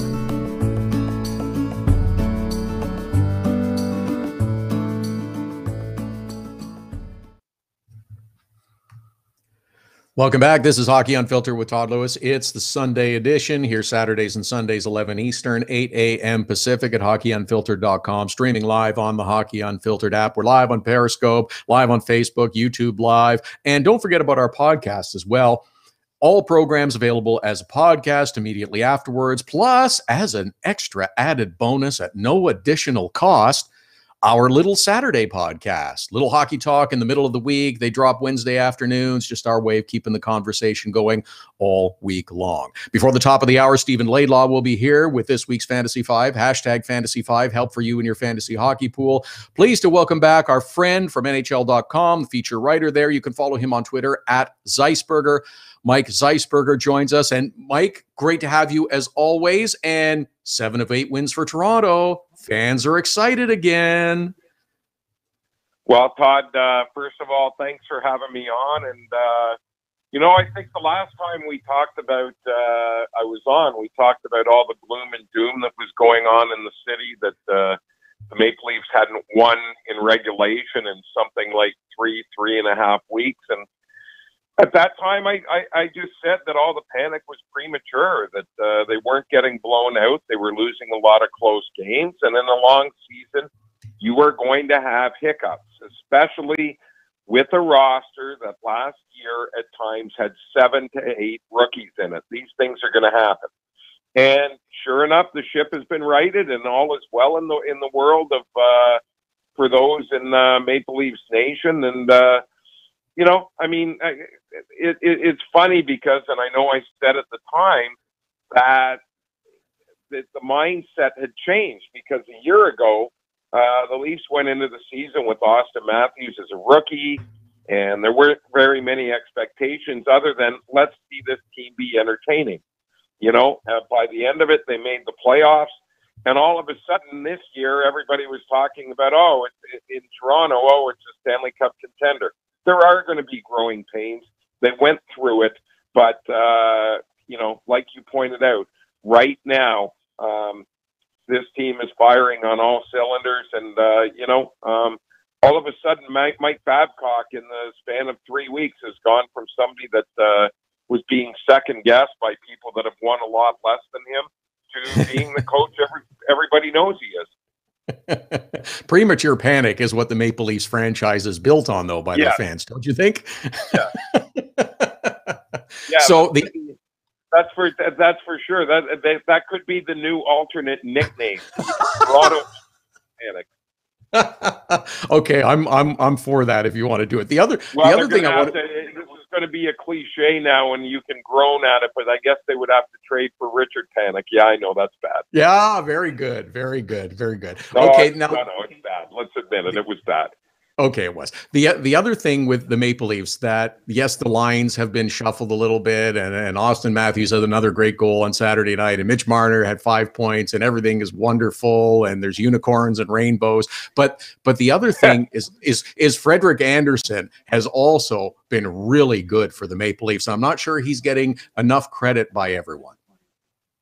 No, I don't think so. And for all the hype around Matthews, and deservedly so, I think that Freddie Andersen easily is the MVP of this team. I can remember being in Winnipeg on opening night, and I think I'm trying to think what the score ended up being, 7-2, I believe, something like that, 7-1, 7-2, even 7-3. The Leafs beat the Jets. The first 15 minutes of that game, Todd, the Maple Leafs were being outshot 16-3. And if it wasn't for Freddie Andersen, they're not even in that game. And he's been like that a lot. You know, I know a lot of people are number crunchers in the modern day NHL, and they look at like his first month, maybe 6 weeks, and the numbers weren't great. But don't let that fool you. This guy was great. And, you know, it's funny. The other night, the whole crowd was chanting Freddie, Freddie. And it reminded me, you know, of more than a decade earlier when the Air Canada Centre used to hear the chant of Eddie, Eddie for Eddie Belfour. And, you know, you could argue that Freddie Andersen might be the steadiest goalie the Toronto Maple Leafs have had since Ed Belfour. I mean, let's let the body of work accrue a little bit more, but you know, you can talk about the Matthews and the Marners and the Nylanders all you want, but we know in this sport that it starts between the pipes. And you know, all of a sudden that deal that Lou Lamoriello made to get him from Anaheim and then give him a contract extension for about in the neighborhood of $5 million a year doesn't look so bad now, does it? No, it kind of looks like a bargain, as a matter of fact. 7-2, you were right, was the score of the game against Winnipeg. Now, I mentioned too, and you talked about Austin Matthews and how he is continuing to improve and continuing to grow. He potentially could score another 40 this year. I could see Austin Matthews, Connor McDavid, and Sidney Crosby being the 3 best players in the NHL in the not too distant future. No, I think that you're right on the mark with that. Sidney Crosby, obviously, being part of that. I don't want to say old school, but he'd be a veteran compared to the other two. I think there's some guys that would buck for that title too, or be at least in that club. I think that Mark Scheifele was a guy who was playing his way at least into consideration like that. And a kid that I love, and it's too bad that he got injured. But I also think that Nathan McKinnon has a world of talent. I think that he belongs in that upper echelon. And you know what, Todd? I think he was just beginning to scratch the surface of his potential before he got injured. So, but it's interesting because if you think about it, take Crosby out of that mix.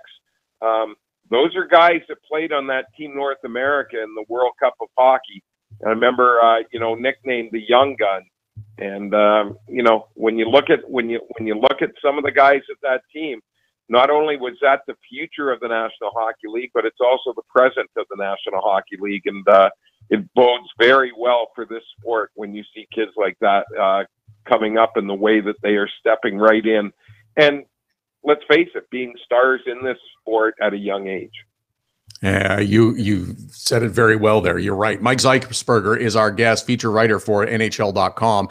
At Zeisberger is how you follow him on Twitter. That's a great one about Mark Scheifele too. You're right, because he's in Winnipeg, and even Nathan McKinnon because he's in Colorado. They don't necessarily the same kind of attention and pub that others do that are in big markets. Now, I want to ask a little bit about the Leafs' opponent from Saturday night in the Ottawa Senators. Pierre Dorion gets the contract extension. There's talk about what we're thinking of returning this team to glory and the long-term goal of winning the Stanley Cup. But there's still a lot of questions about Ottawa, too, in terms of where their future lies. And I don't know about you, but I like Mike Hoffman, and I'd want him to be on my team. I do too, but I think that they look at him and he's when you look. And by the way, I would be remiss not to. There's going to be a lot of people that talk about who we left about being the best players in the sport. I think the way that they're playing right now, Kucherov and Stamkos have to be in there too, and Tavares. So all I'm doing, buddy, is You're avoiding the flamethrowers on Twitter. So nobody gets too peeved off at me, okay? So, but no, you're right. You're right with Ottawa, but yeah, here's the thing: if you're not, they don't want to trade Stone and they don't want to trade Karlsson at this point. So then, when you look at the roster, which player and Hoffman's 27, 28 years old. So if you are going into a mini rebuild, what level is he going to be at by the time you're competitive again? And who can you get the most return for? Now, when I look at Mike Hoffman, I think he's making something like 5.4, something in that area, million per season. To me, that's, not a bad price for a goal scorer on the market. So maybe Ottawa is better to keep him. But then you look at it and say, well, what can we get for him? And I think that way, if you're not trading Stone and you're not trading Karlsson, I think that's the guy that you can probably get the most return for, especially when it's going to be a seller's market because there's way more buyers than there are sellers. So it's an interesting conundrum for your Pierre Dorion because. I've got some emails and tweets that, well, why don't they trade Dion Phaneuf? Well, Dion Phaneuf has a cap hit of $7 million. That's difficult for a lot of teams to swallow. Whereas a guy like Mike Hoffman, like I said, I think he brings a much better potential return. So it'll be interesting to see which way Ottawa goes. Okay, fair enough. Now, after a year and a half when we thought perhaps some of the drama might be wearing off, PK Subban and the Nashville Predators come back to Montreal again and have a pretty feisty game with the Habs. Nashville wins it in the shootout. And then, of course, there are post-game comments from Brendan Gallagher, and Subban has an interview that airs on Hockey Night in Canada, and we crank up the propaganda machine again, if you will, from both sides. It's funny how this continues to burn on a year and a half later, that it's still going to be a story, and probably still going to be a story for quite some time, about PK being traded out of Montreal. He was not liked by some in the organization and in the locker room, and I'm not sure how this ends until anytime soon, quite frankly. No, I'm not either. And I mean, there seem to be bridges that have been burned there. And I will say two things about PK. He is flamboyant, and that rubs people the wrong way. And you know, there's horses for courses. There's different different chemistry on different teams. But I will say this. You know what? He seems to be fitting in well in Nashville. They obviously made the final last year. They obviously are doing very well this year.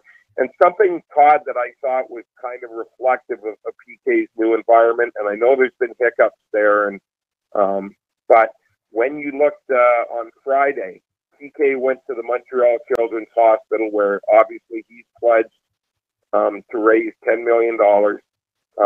But not only did he go there, but there were 5 or 6 of his Nashville teammates that went with him, including Roman Yossi, including Ryan Johansson, and they went around and spent some time with the kids. And the fact that those guys, and I know it's charity, and I know they're doing that, but the fact that those guys were all for one with PK to go there shows me that, you know what, he's fitting into his new environment, which I think for David Poyle and you know, the Nashville Predators, that's the most important thing. There's nothing that PK can do to repair what happened in Montreal. I do think that PK was one of the rare players, you know, in an environment where, and I know he mentioned this on the Hockey Night in Canada broadcast, playing in a market like Montreal isn't for everybody. There's a lot of white noise. You're always in the spotlight, but PK seemed to embrace that. You know, I think that what the entire PK Subban situation showed is that when you are the general manager of the Montreal Canadiens, and similar to the Toronto Maple Leafs, okay, you have to build a team of players that understands what it's like to play in that market and embraces it, okay? It's not for everybody, okay? There are guys that are going to play for teams like in St. Louis, Pittsburgh, markets like that don't want to be in the limelight all the time, that can't handle it in places like Toronto and Montreal. And I think your general manager has to know that, and I think he has to construct his team like that. It's just like in baseball, being a New York Yankee or Boston Red Sox, it's not for everybody, and therefore you have to find guys that can deal with the white noise. That's a great point, that it is very different depending on the city that you're playing in and the franchise that you're playing for. Mike Zeisberger, feature writer at NHL.com. You should be following him on Twitter at Zeisberger. Always a great conversation and discussion, my friend, and I look forward to your next visit and seeing you again soon. Thank you. Hope to talk soon, and great show, and I hope the listeners appreciate the product that you put out all the time, and I look forward to being on the show again. You have a great day. Appreciate it. Mike Zeisberger from NHL.com, at Zeisberger on Twitter. That is a very valid point about the city you play in, the players that play in the city, and some not wanting to be part of major markets, big market teams that have a lot of attention, teams that have a full bank of television cameras and microphones at every practice, at every game and pregame skate, and it goes on and on and on, and it doesn't stop. There's other cities throughout the United States that, you know, a couple guys might show up, a couple guys might not show up, and if you got a couple reporters, then that's not really that big a deal. It's not that much to manage. That's why, I mean, I know that the circumstances didn't play out, that he played long after, but that's why Nathan Horton went to Columbus. He didn't like being in Boston and getting all the attention that the Bruins media were pushing out to the fans. It was a constant barrage, and it's at least as bad in that perspective in Toronto, in Montreal, and some other cities. That's why he wanted to go to Columbus. He wanted to go through the rest of his NHL career anonymously. He was going to get big money wherever he went. Hey, I can go to a small city, not get a lot of attention and drama. That's for me. That was his choice. unfortunately, the injuries didn't allow him to play much more, but it's a decision that guys make for that reason. At Hockey Unfiltered, at Todd Lewis Sports, Twitter and Instagram handles. Up to the top of the hour, Steve Laidlaw, the managing editor of DobberHockey.com, will join us for this week's Fantasy 5. Some other stories from last night. I haven't even talked about Edmonton and San Jose yet. Oh, my goodness. Wow, what a game. We'll get into that and a few other things as well. Hockey Unfiltered with Todd Lewis, back after the break. The best way to get set for the busy Saturday night of hockey is with Hockey Primetime. Beginning at 5 p.m. Eastern, host Connor McKenna whips you around the league for the latest stories and info leading up to the early game starts. Plus, he'll give his own spin on the biggest stories in the National Hockey League. Hockey Primetime with Connor McKenna. Sometimes serious, sometimes a little goofy, but always interesting. Listen live at hockeyprimetime.com, 5 p.m. Eastern every Saturday. Creativity and innovation are the hallmarks of Nova Product Design. Whether it's mechanical or industrial, cutting-edge technology and a commitment to excellence make Nova Product Design the company to choose. Prototypes and beta units are a Nova Product Design specialty. Striving for revolutionary new ideas and methods keep Nova Product Design at the forefront of innovation. Visit novaproductdesign.com and learn more. Hockey Unfiltered with Todd Lewis sends you to the biggest events at the best prices. This year, we've partnered with Seat Giant to give you special deals on tickets to NHL games, concerts, or other events. Simply go to SeatGiant.com, find the tickets you want. When you check out, use the promo code TODD for a special discount. That's promo code TODD for a special discount. Start saving with SeatGiant.com on your next purchase. Being on the World Wide Web is great. Being found is the tricky part. 1-844-SEO-LEAD. Search engine optimization is the only way your business can get a leg up on the competition. 1-844-SEO-LEAD. For the necessary tools to make your business stand out in a crowded marketplace, 1-844-SEO-LEAD. Now it's even easier to nominate your dog as the Hockey Unfiltered Dog of the Day. We do it every Saturday. Send us a photo on Twitter or now on Instagram with the hashtag HU Dog of the Day. We choose a winner every Saturday. That's simple. Now on Instagram or Twitter, send us the photo using the hashtag HU Dog of the Day, and your dog could be the one added to our gallery on the website and Facebook page. It's the Hockey Unfiltered Dog of the Day every Saturday.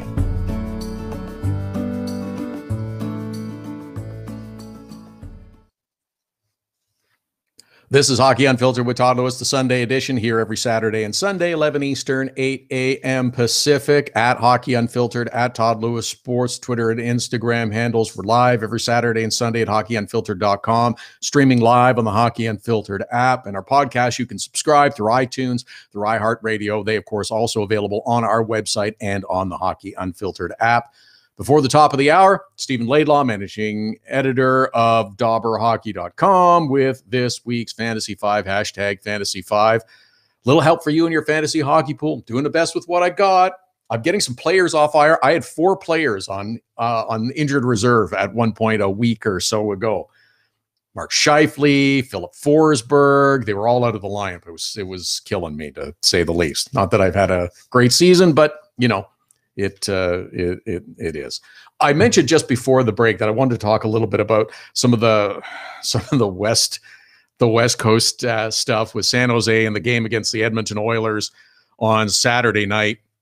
San Jose started to feel the heat from Calgary, from Anaheim. It looked like it was for sure going to be 5 teams from the Central Division that were going to make the postseason. That was the way it seemed to be trending early on in the year. That has shifted a little bit. It's not necessarily going to be the case. Might be, but it's far from a certainty, unlike the way it was looking just a short while ago. Because you got Minnesota, you got St. Louis, you got Chicago that's fallen back, you had Colorado making a little bit of noise for a while. Minnesota has been running hot and cold. They had a maddening loss against Arizona where they had a 3-0 lead, coughed it up. Coyotes won in overtime on Thursday. Minnesota bounces back. They shut out the Chicago Blackhawks on Saturday night. San Jose feeling a bit of heat from Calgary, from Anaheim, from LA. They're all fighting for position in the Pacific Division. So I'm anxious to see whether it is going to be 4-4. It might still be 5-3, but that's not a lock. San Jose jumps out to a 3-0 lead on the Edmonton Oilers. That was the late game on Saturday. Oilers had dropped the first 2 games on their swing through California. They're down 3-0 early in the second period. Zach Kassian scores a couple of goals. Leon Draisaitl ties the game. And then they go ahead 4-3 on a goal from Brandon Davidson. Wow. All right. Things are looking better. But then the Sharks come back and win. 6-4 is the final. To be fair, the Edmonton Oilers were without a couple of players. Andre Sekera missed the game. He got hit in the face with a puck. So did Drake Caggiula, and his was much worse because he basically looked like he tried to eat the puck and lost a bunch of teeth, chipped a bunch of teeth, as is the way on social media. Out goes the photo on Instagram, shows the damage. He's got a sense of humor about it. I'll give him that. Saying all those years with braces are now wasted because he's got a whole lot of time to spend in the dentist chair. I'm not sure I'd have that sense of humor because I'm a terrible anti-dentite. But still, to go back to the focus, it's 3 straight losses for the Edmonton Oilers. Where did it go wrong, Edmonton? I guess this is still being evaluated in some sort of forensic audit that will continue likely past the trade deadline into the summer months. And it seems like the blame for this bad season in Edmonton should be given to a bunch of different people in a number of different areas. It's kind of shifted around a little bit as the season has moved along. Remember earlier in the year when Edmonton wasn't going well? I mean, they haven't been going well all season long. Earlier in the year when they weren't going well, people were trying to say it was Connor McDavid's fault. Yeah, clearly he's the problem. I mean, that's what losing does to you. I mean, some people just completely lose their mind about stuff like that. I'm reading a story. I wish I could remember where it's from. I'm sorry I can't, but there was a story the other day about the Edmonton Oilers and the potential of their defense core in the future, that Darnell Nurse, he's staying put. He's great. He's going to get better too. He's only played a couple of hundred games. He's been around a while, but he's only played a couple of hundred games in the NHL. He's going to be fine. But there's talk that Oscar Klefbom or Larson could be used to bring some help. Seriously? Those are the guys you want playing defense for you. How about Chris Russell? How about Andre Sekera? Those are the guys on bad contracts with multi-million dollars owed. Get rid of them. I know you're only going to get pennies on the dollar if you can get somebody to take them. I don't care if you get 30 cents on the dollar. Get the cap space. Get yourself some help that way. They're not part of the long-term plan. Those were bad contracts when they were signed. Patrick Maroon, the much discussed, over-talked about Patrick Maroon winger. Oh, but he's a 20-goal guy. He had 27 goals last year. Yeah, he should have traded him last year when he scored 27 goals because he's never going to do it again. Oh, but he could be a 20-goal guy. Anybody skating on the wing for Connor McDavid should be a 20-goal player. Patrick Maroon is a bit player. He's an interchangeable part. He is not a vital part of the future. And this is the mistake that Edmonton's made it in the past, other teams have made it too, is you fall in love with a guy who has a good year or seems to be a good guy or fits in. Players are not to be fallen in love with. You should be trying to turn over part of your roster every year to get better. But it's pressure from fans and sometimes media who say, oh, he's a great guy. He's a good fit. We got to keep him. We got to lock him up forever. No, you don't. Is Patrick Maroon a 20-goal guy? Maybe. Maybe at best he's a 20-goal guy if he's playing on your top line. How good is your team going to be if Patrick Maroon is a first-line winger? That's the way to look at it. He's not the solution. Trade him at the deadline. Get as much as you can for him. He's replaceable. How about Milan Lucic? That big bad contract is looking worse by the day. 0 goals, 4 assists in his last 17 games. Giant contract, overpaid, too much term. It's looking worse as the day goes on. What's he got? 4 more years left? That is a burden that you are going to have to live with. That's one I'm not sure that you're moving. Oh, wouldn't it be great if Taylor Hall was playing with Connor McDavid? Yeah, it would. But that's also a fantasy, and to even suggest such a thing. Why'd you trade him? Because you needed desperately help on defense. You got Adam Larson. You got a good player. And it's only getting pointed out this year because Taylor Hall is having the kind of year that he's expected to have every year. And the Devils are performing well. Slipped a little bit lacely, lost last night to the Columbus Blue Jackets. But that's why it's being pointed out. Oh, wouldn't it be great if it was Taylor Hall? Yeah, sure. That's a fantasy. I don't know what happens in Edmonton. They got a lot of work to do. 5 more years for Milan Lucic. That's even worse. At $6 million per. Your contract's with Draisaitl at 8.5, and your contract that kicks in with McDavid at 12.5. That's not your problem. It's all these other dumb contracts you have. Signing Milan Lucic for 20 years at $6 million per. I don't mind Oscar Klefbom at $4 million per. I have a real problem with Andre Sekera at 5.5 for 3 more years after this one. And Chris Russell at $4 million per for 3 years after this one. There's your problems. Yeah, Edmonton had to make some salary cap room. They made bad choices in the players that they moved. At Hockey Unfiltered, at Todd Lewis Sports, Twitter and Instagram handle. Stephen Laidlaw coming right up with this week's Fantasy 5. We'll look ahead to games on this week's schedule and much more. Hockey Unfiltered with Todd Lewis, back after the break. Hockey Unfiltered with Todd Lewis sends you to the biggest events at the best prices. This year, we've partnered with Seat Giant to give you special deals on tickets to NHL games, concerts, or other events. Simply go to SeatGiant.com, find the tickets you want. When you check out, use the promo code TODD for a special discount. That's promo code TODD for a special discount. Start saving with SeatGiant.com on your next purchase. Look, we know it happens. Life gets in the way and sometimes you can't catch the live edition of Hockey Unfiltered with Todd Lewis. But we've made it easy for you to catch up on the show you might have missed. Hockey Unfiltered with Todd Lewis is available as a podcast on iTunes, iHeartRadio, and Blog Talk Radio. You don't want to miss an episode. If you miss the live show, check out the podcast. Don't miss any shows. There's a test coming up later. Subscribe now. Get your business started getting more leads. 1-844-SEO-LEAD. The number to call if you want more online leads for your business is 1-844-SEO-LEAD. Search engine optimization can be the difference between success and failure.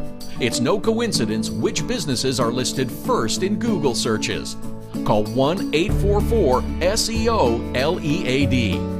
Use the code Get the Savings. Hockey Unfiltered with Todd Lewis listeners save with Seat Giant and the promo code TODD. That's TODD at SeatGiant.com. Just log on to SeatGiant.com to find the best tickets to NHL games, concerts, or whatever you want and save. Use the promo code TODD. That's TODD when you check out and you save. Canadian listeners can save at SeatGiant.ca. That's SeatGiant.com and .ca. Cutting-edge design for manufacturing, Nova Product Design, industrial design, mechanical engineering and design. Nova Product Design provides experienced design for parts and assemblies, manufacturing, assembly, and serviceability. From plastic parts to sheet metal forming, mold and tool design, injection molding, and more. Nova Product Design. Visit novaproductdesign.com to learn more.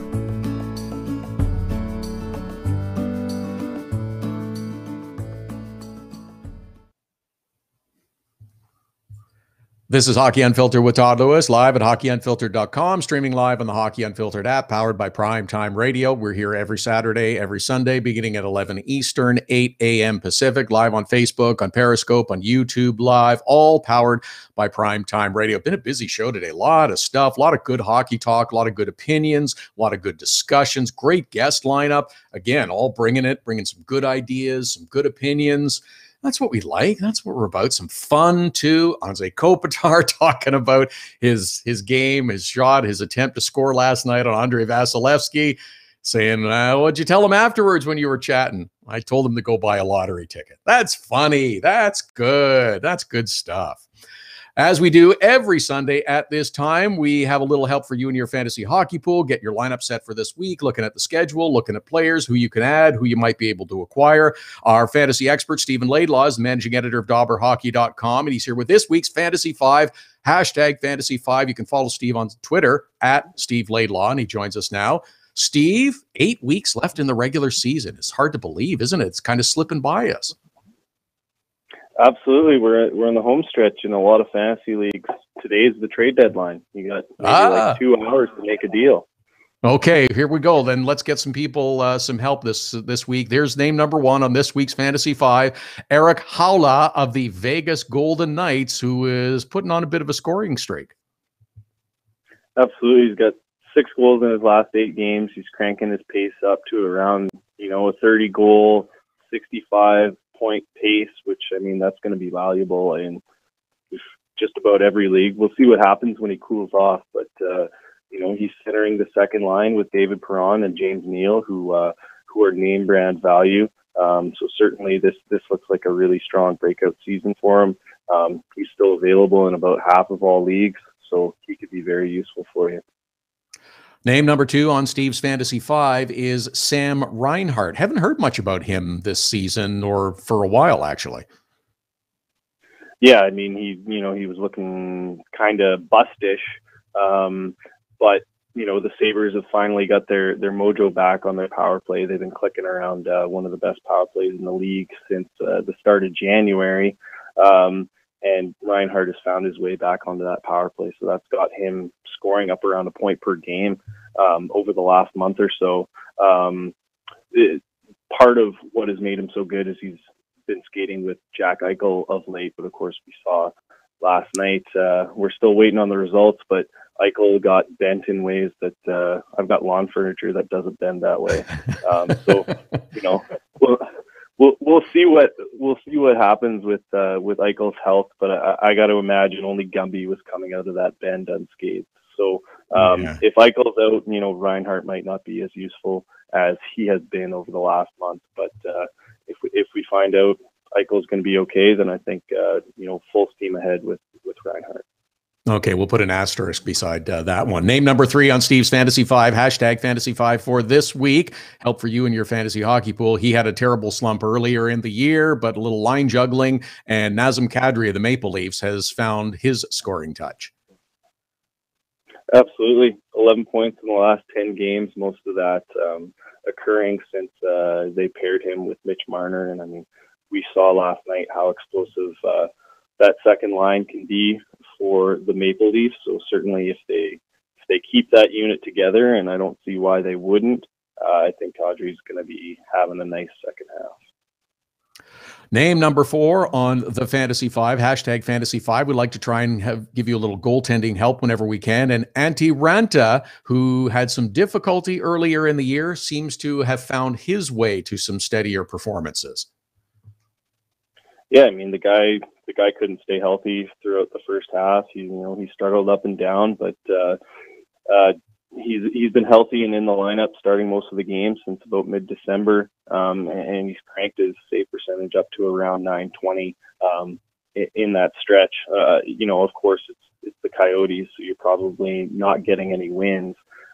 But if you need a decent option to fill that third goalie slot for you, maybe you're a little bit desperate in the goaltending position. He's a guy who's starting to offer some value. And the final member of this week's Fantasy 5, Vince Dunn of the St. Louis Blues. Little help on defense never hurts either. Absolutely. He's displaced Alex Pietrangelo as the lone defenseman on St. Louis's top power play unit. So we've seen him score roughly, I think it's 7 points in the last 10 games.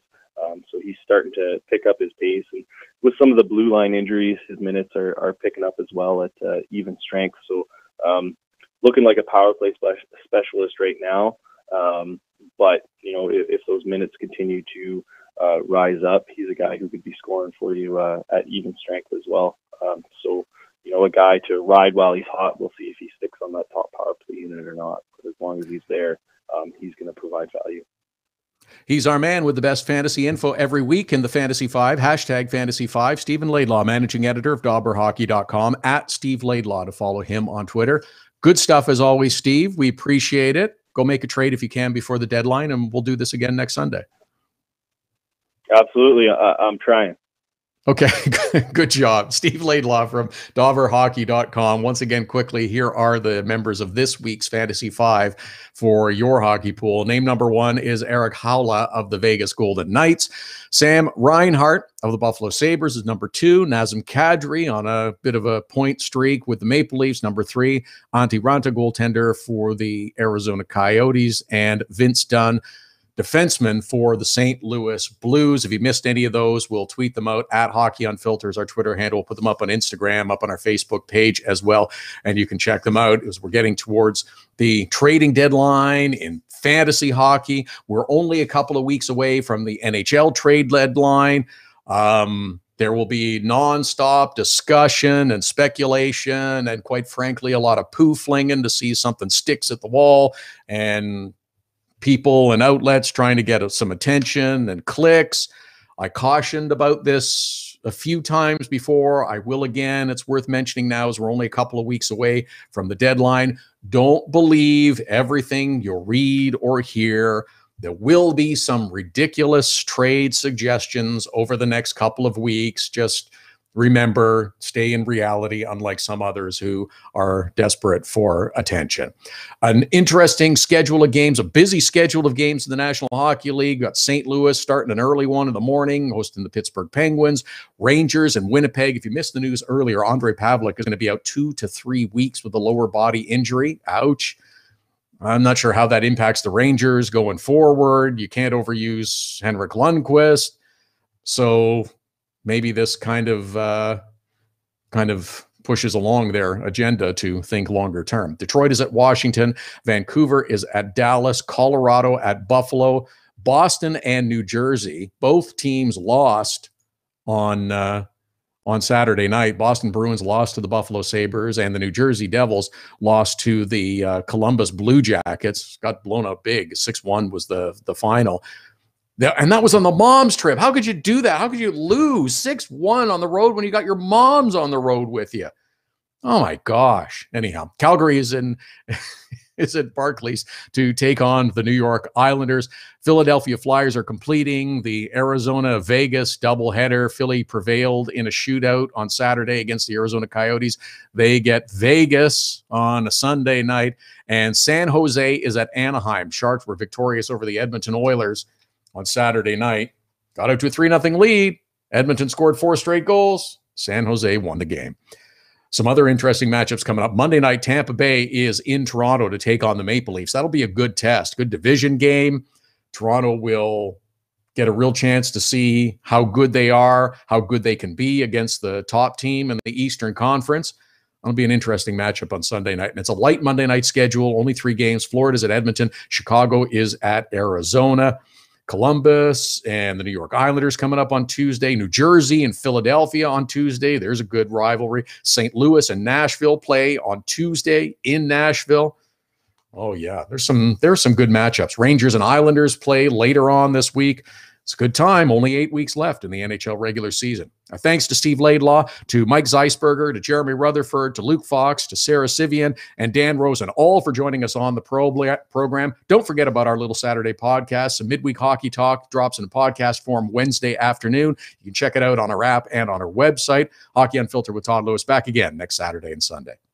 So you had to get groceries, take your daughter to dance class, and a pipe burst in the kitchen. You missed Hockey Unfiltered with Todd Lewis. No problem. All of our shows are available as a podcast right after the show airs, so you can listen when life gets in the way of hearing us live. Subscribe through iTunes and get alerts as soon as the podcast is available, or go to our website, hockeyunfiltered.com, and listen. Plus, check out the other cool stuff, the Hockey Unfiltered with Todd Lewis podcast. Subscribe now through iTunes. Get your business started getting more leads. 1-844-SEO-LEAD. The number to call if you want more online leads for your business is 1-844-SEO-LEAD. Search engine optimization can be the difference between success and failure. It's no coincidence which businesses are listed first in Google searches. Call 1-844-SEO-LEAD. Hockey Unfiltered with Todd Lewis sends you to the biggest events at the best prices. This year, we've partnered with Seat Giant to give you special deals on tickets to NHL games, concerts, or other events. Simply go to SeatGiant.com, find the tickets you want. When you check out, use the promo code TODD for a special discount. That's promo code TODD for a special discount. Start saving with SeatGiant.com on your next purchase.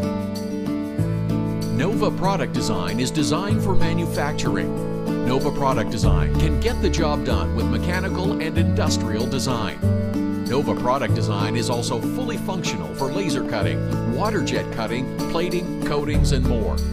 Nova Product Design, innovative design, and the latest technologies. Nova Product Design can design, build, and test any required types of prototypes and beta units. Visit NovaProductDesign.com. We're looking for your Hockey Unfiltered Dog of the Day nominations every Saturday. Now you can send them through Instagram. Use the hashtag #HUDogoftheDay. Send us a photo of your dog on Twitter or Instagram to nominate them as the HU Dog of the Day. Include your name, the dog's name, and any other cool details you want. We choose a winner and add them to the Dog of the Day gallery on our website and Facebook page. It's the Hockey Unfiltered Dog of the Day every Saturday. Hashtag HU Dog of the Day.